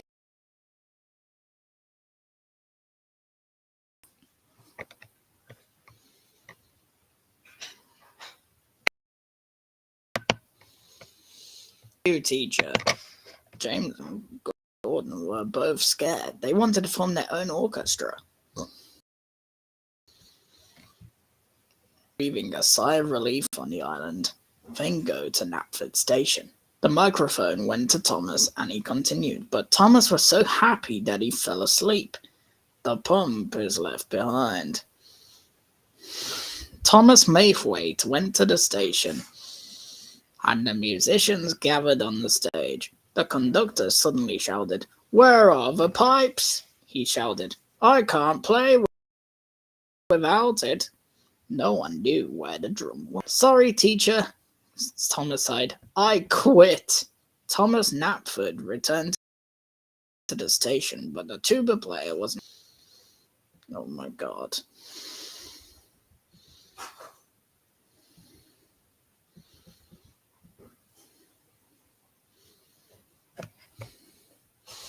And then it just interrupts everything. Things go wrong.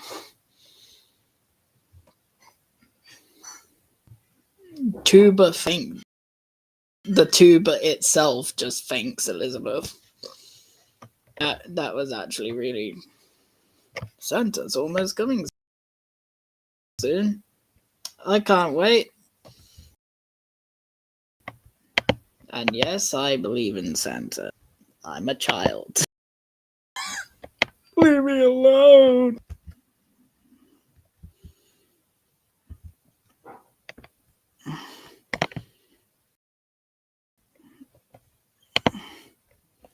Alright, episode.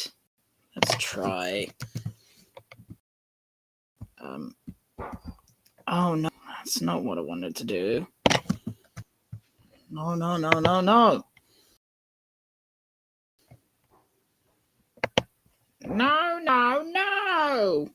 Oh my god, my voice went really high then.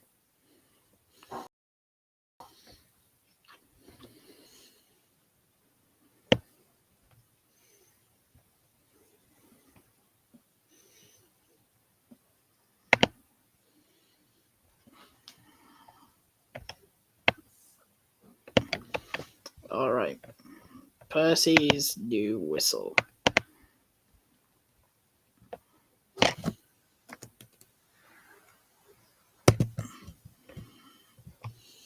Percy's new whistle is up next, fellas. So sit back, relax, and let my lips do the reading.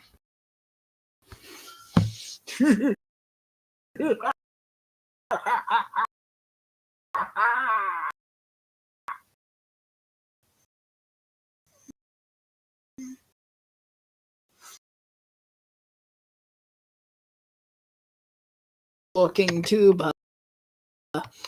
He is tubby, so are you. He is very tubby. He is very chubby too. Tubby the talking tuba. He had a tumor. Sorry. That was very dark.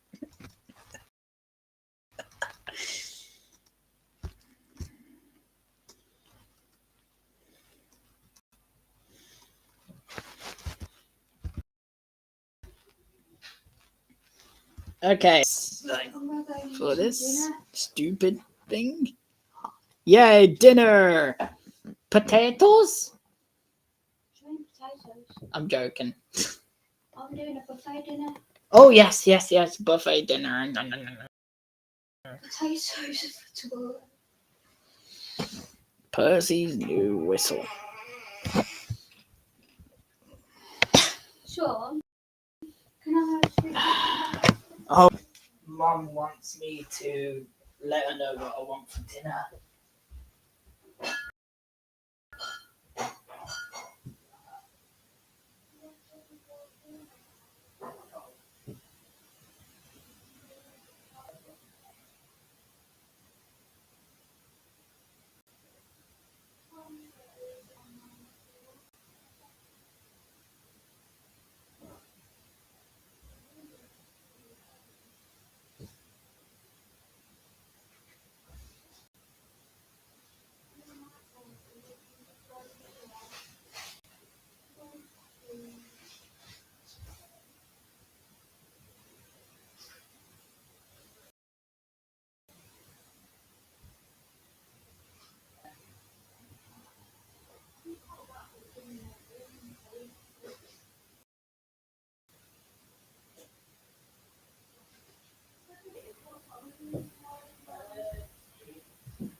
All right, fellas.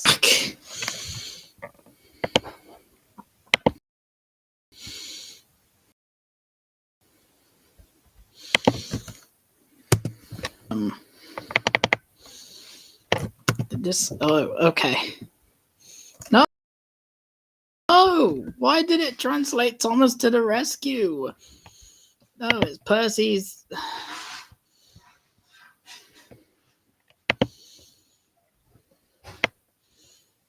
And it said Percy's penis then.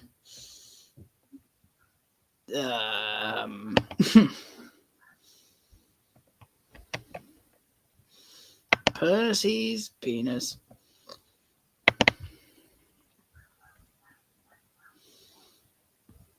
Percy's penis.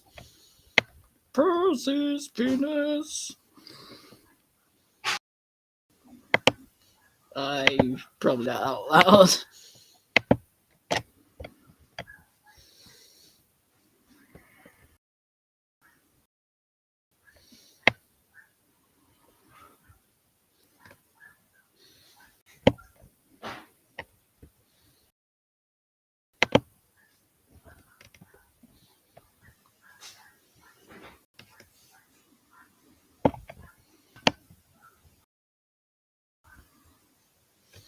Just give me a sec. Ah, yes. Ah, yes. Yes, this is fine. Hang on, guys. I'm just trying to get something right.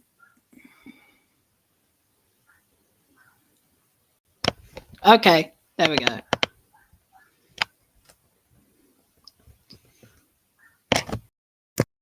Okay. Sorry for the long wait. I finally got it. Did that just... I thought that said even if he is steamy, not a steamy. That would have gone really wrong. Super fast.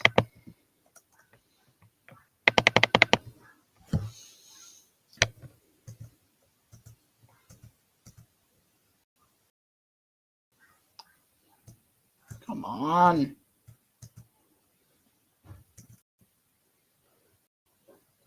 New Percy.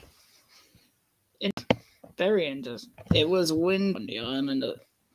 You know, I love that music that plays at the beginning. I just wish there was like... It just sounds so magical. I just wish that There wasn't a full version on the internet somewhere. It was winter on the island of Sodor. Lenko washing industry. All machines sold. Transportation of people and goods from station to station. Sometimes people need to be warned. They arrived so that the steam engines could whistle and the diesels could feel. Fondo. One day, Percy arrived at Fondori Farm. He came alive. Hi, I'm here. Bert. But Harry and Bert were protected. Bert laughed. You heard, Dazzle. They'll do anything better than seamees. They are decreasing. Blow your horn.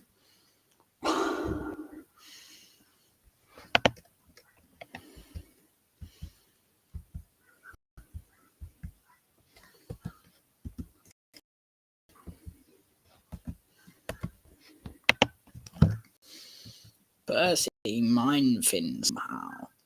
Wait and see. See box. More and more. He was the best to pass Harry and Bert. Soon Percy arrived to take him. Okay, maybe it wasn't the best thing to put it all in caps. Now I regret it.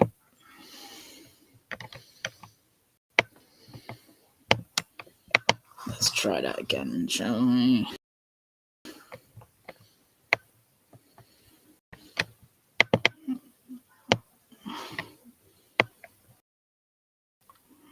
Percy's new whistle.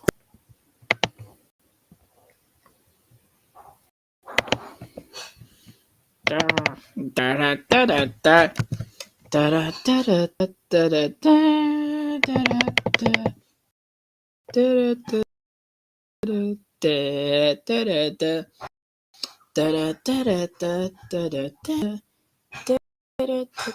da. It's winter.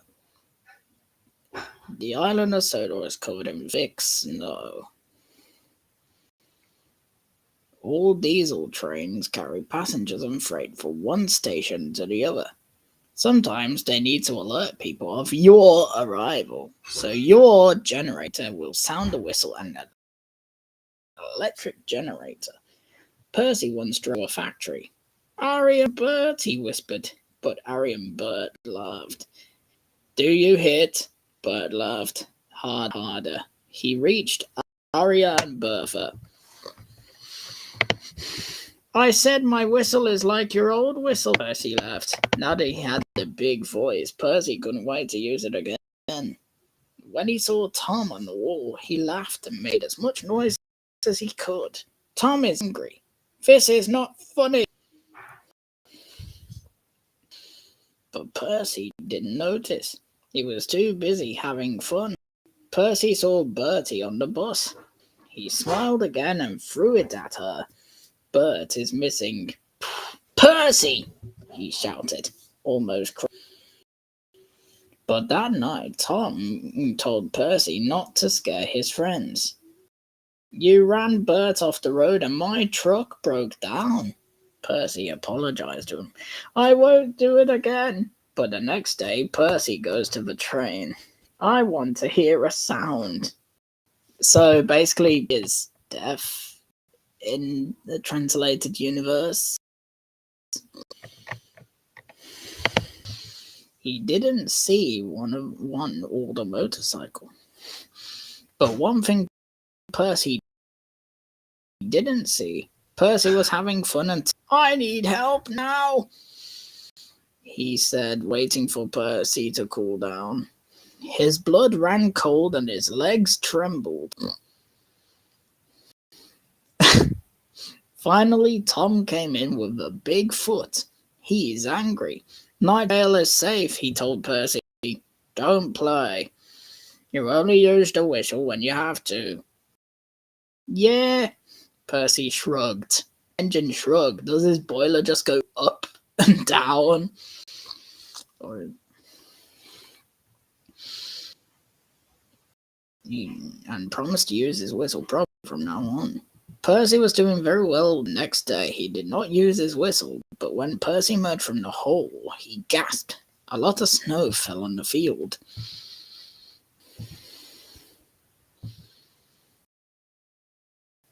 Yeah. Funny. Not boring, thank you.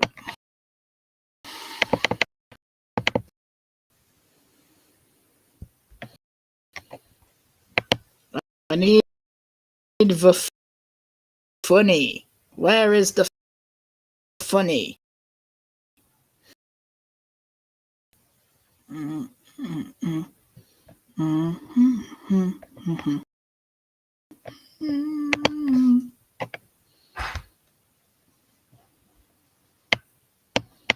New Percy puzzle. Sodori Island is covered with heavy snow in winter. Okay.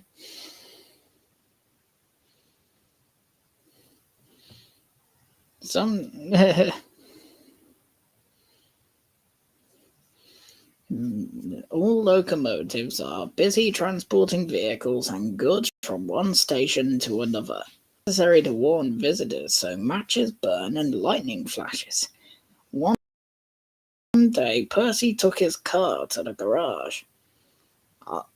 Ali and Brett stormed out, but Ali and Brett laughed. Are you coming back? Listen to this. Diesel is better than steam cleaning. I'm going to blow up your gun. Percy kissed her. Wait and you'll see, Percy used to cry loudly. Get up, get up, get up. He was finally ready to surprise Ali and Brett. Later, Percy returned to digging. He goes after Ali and Brett, grabs a big candle and blows it out. Ali and Brett were shocked. The pulse tells me your old leg is fine. I can't take these translations seriously.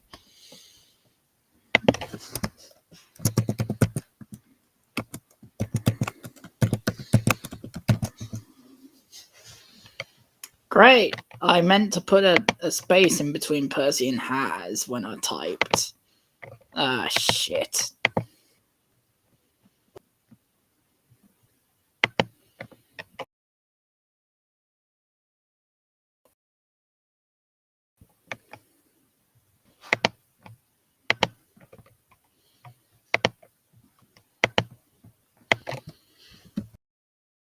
Percy smiled. Now that the pulse was so high, Percy couldn't wait. When he saw Thomas nearby, he picked up a large candle and lit it. I like how instead of blowing his whistle, he's just lighting up and blowing candles to scare people. Thomas was very angry. This is no fun, he gasped.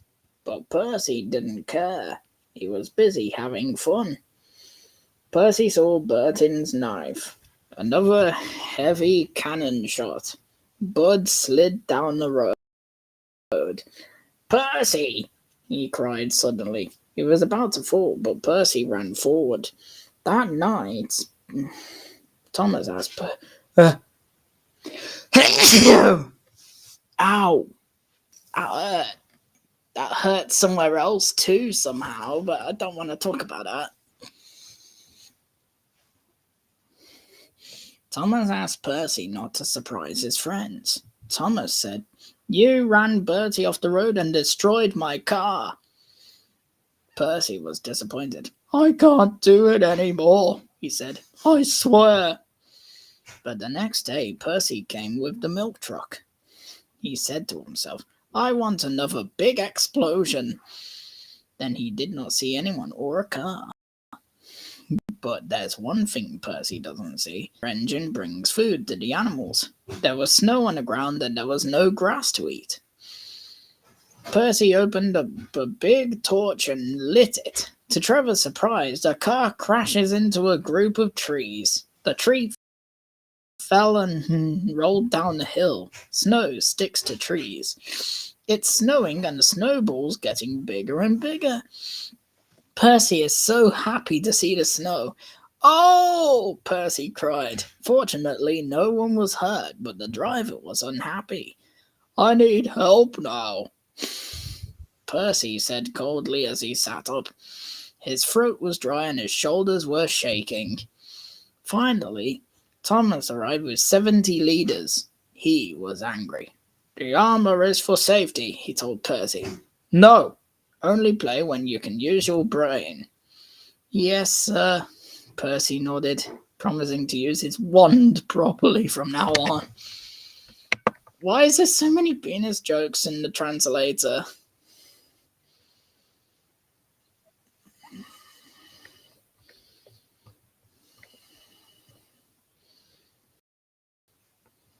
Yep. Which explains why he apparently destroyed Thomas's car that he somehow has. I'm glad you guys are enjoying this. I feel so alone when I'm not streaming, so it's cool, you guys.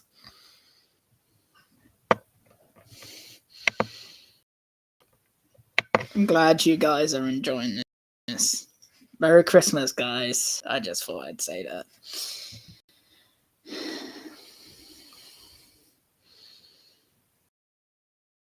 From the next day was quiet for Percy. He never shot, but Percy gasped as he emerged from the hole. There is heavy snow on the road. Percy, Thomas, he walked straight into the snow. If he doesn't have a time limit, he's guilty, Percy shouted.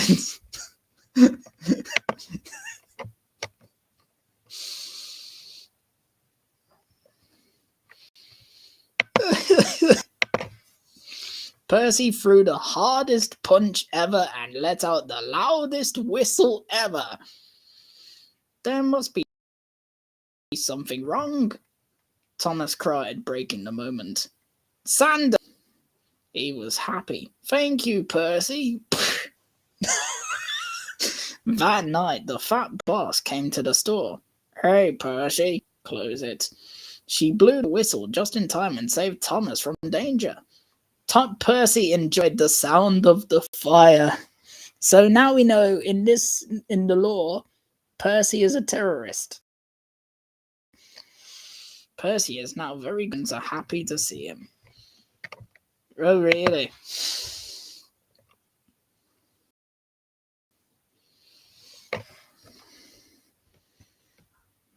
I hope so too, Joshua. You guys are like the best band. Yeah. Without you, I'd be lonely.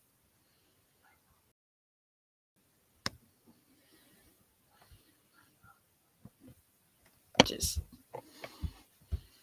shit. Hang on. Ah!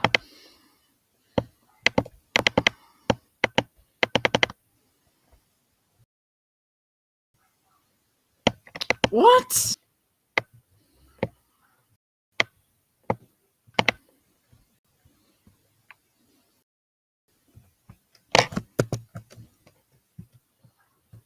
Okay. Oh, thank God. I thought I was gonna. Well, we learned that Percy is a terrorist in this series. So let's see what happens in Thomas to the rescue, shall we?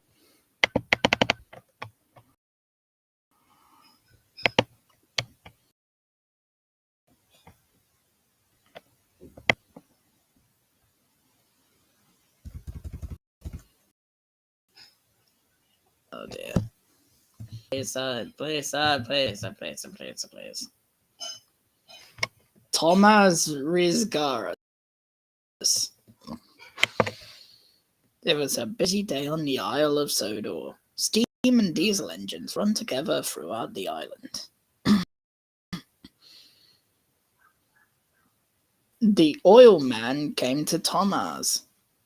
The warrior has an important team. I want a tool that works. I will not disappoint you, sir, Tom whistled proudly, But when Tom arrived at the mine, he got a nasty shock. "Oh, you. What are you doing here?" "I'll help you, Mavis." Thomas died proud. "Smoke can't help you. You don't need Diesel." "That's not true," Thomas said. He was confused and had to work immediately. But it wasn't long before Diesel was back to his old tricks again. First, he swept Tom under the rug. Sin, purity. Tom hesitated. Diesel let out a loud scream as Tom released him. "What's that bad smell?" he cried. "Oh, it's just the smell of an old steam engine." "Atrocity!" Tom shouted. "No wonder Commander Gordo is thinking of abandoning the steamers." Commander Gordo.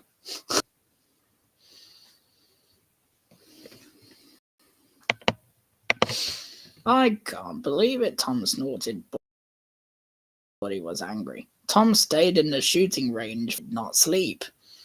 "What if the Diesel is good?" Tom said sadly. "What if the oil destroys us all?" Thomas was sad.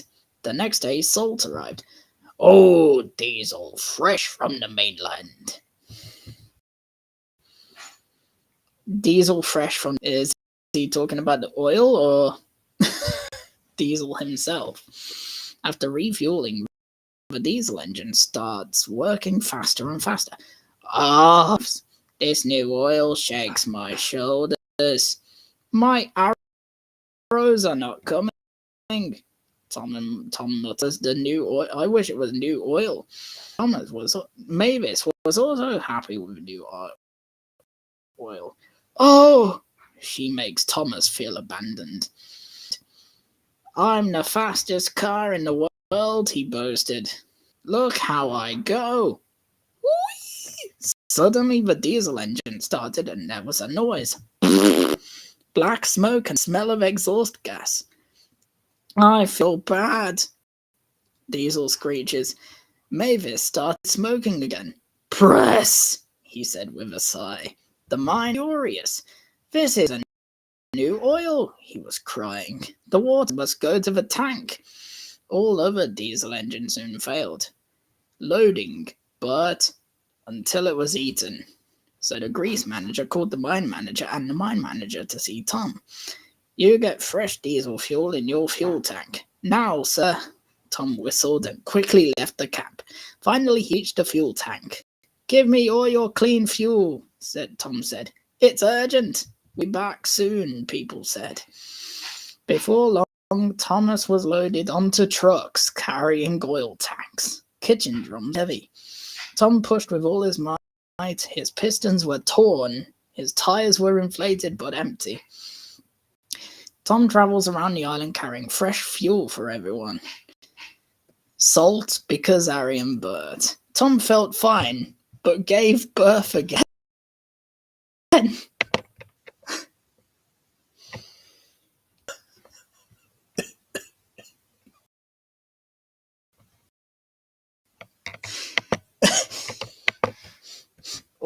Diesel is green as a leaf.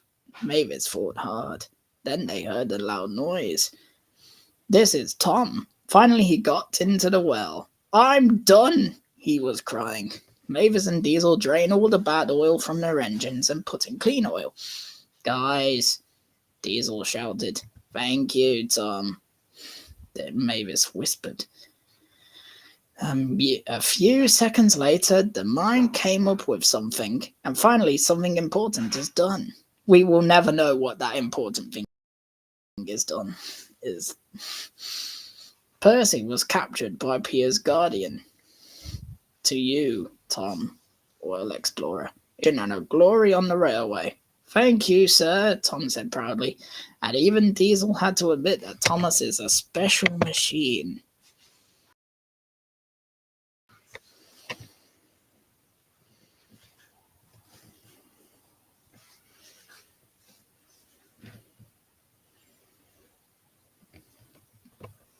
That's fine. Well, I'll have a lovely Christmas pizza van.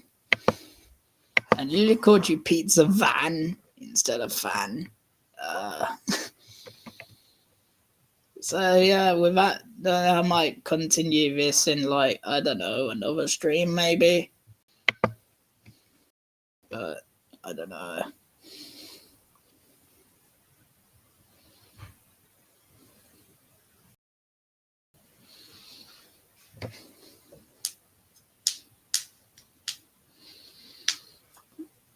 I'd say that was a cool ending to and if you ever have time, feel free to tell me all your favorite parts in the comments and think of any like lore for some of this Scooby-Doo stuff and Thomas stuff. You can separate those categories if you do want to. Thanks for watching, and I hope everyone here has a lovely Christmas. Peace out, my friends. Merry Christmas. Merry Christmas.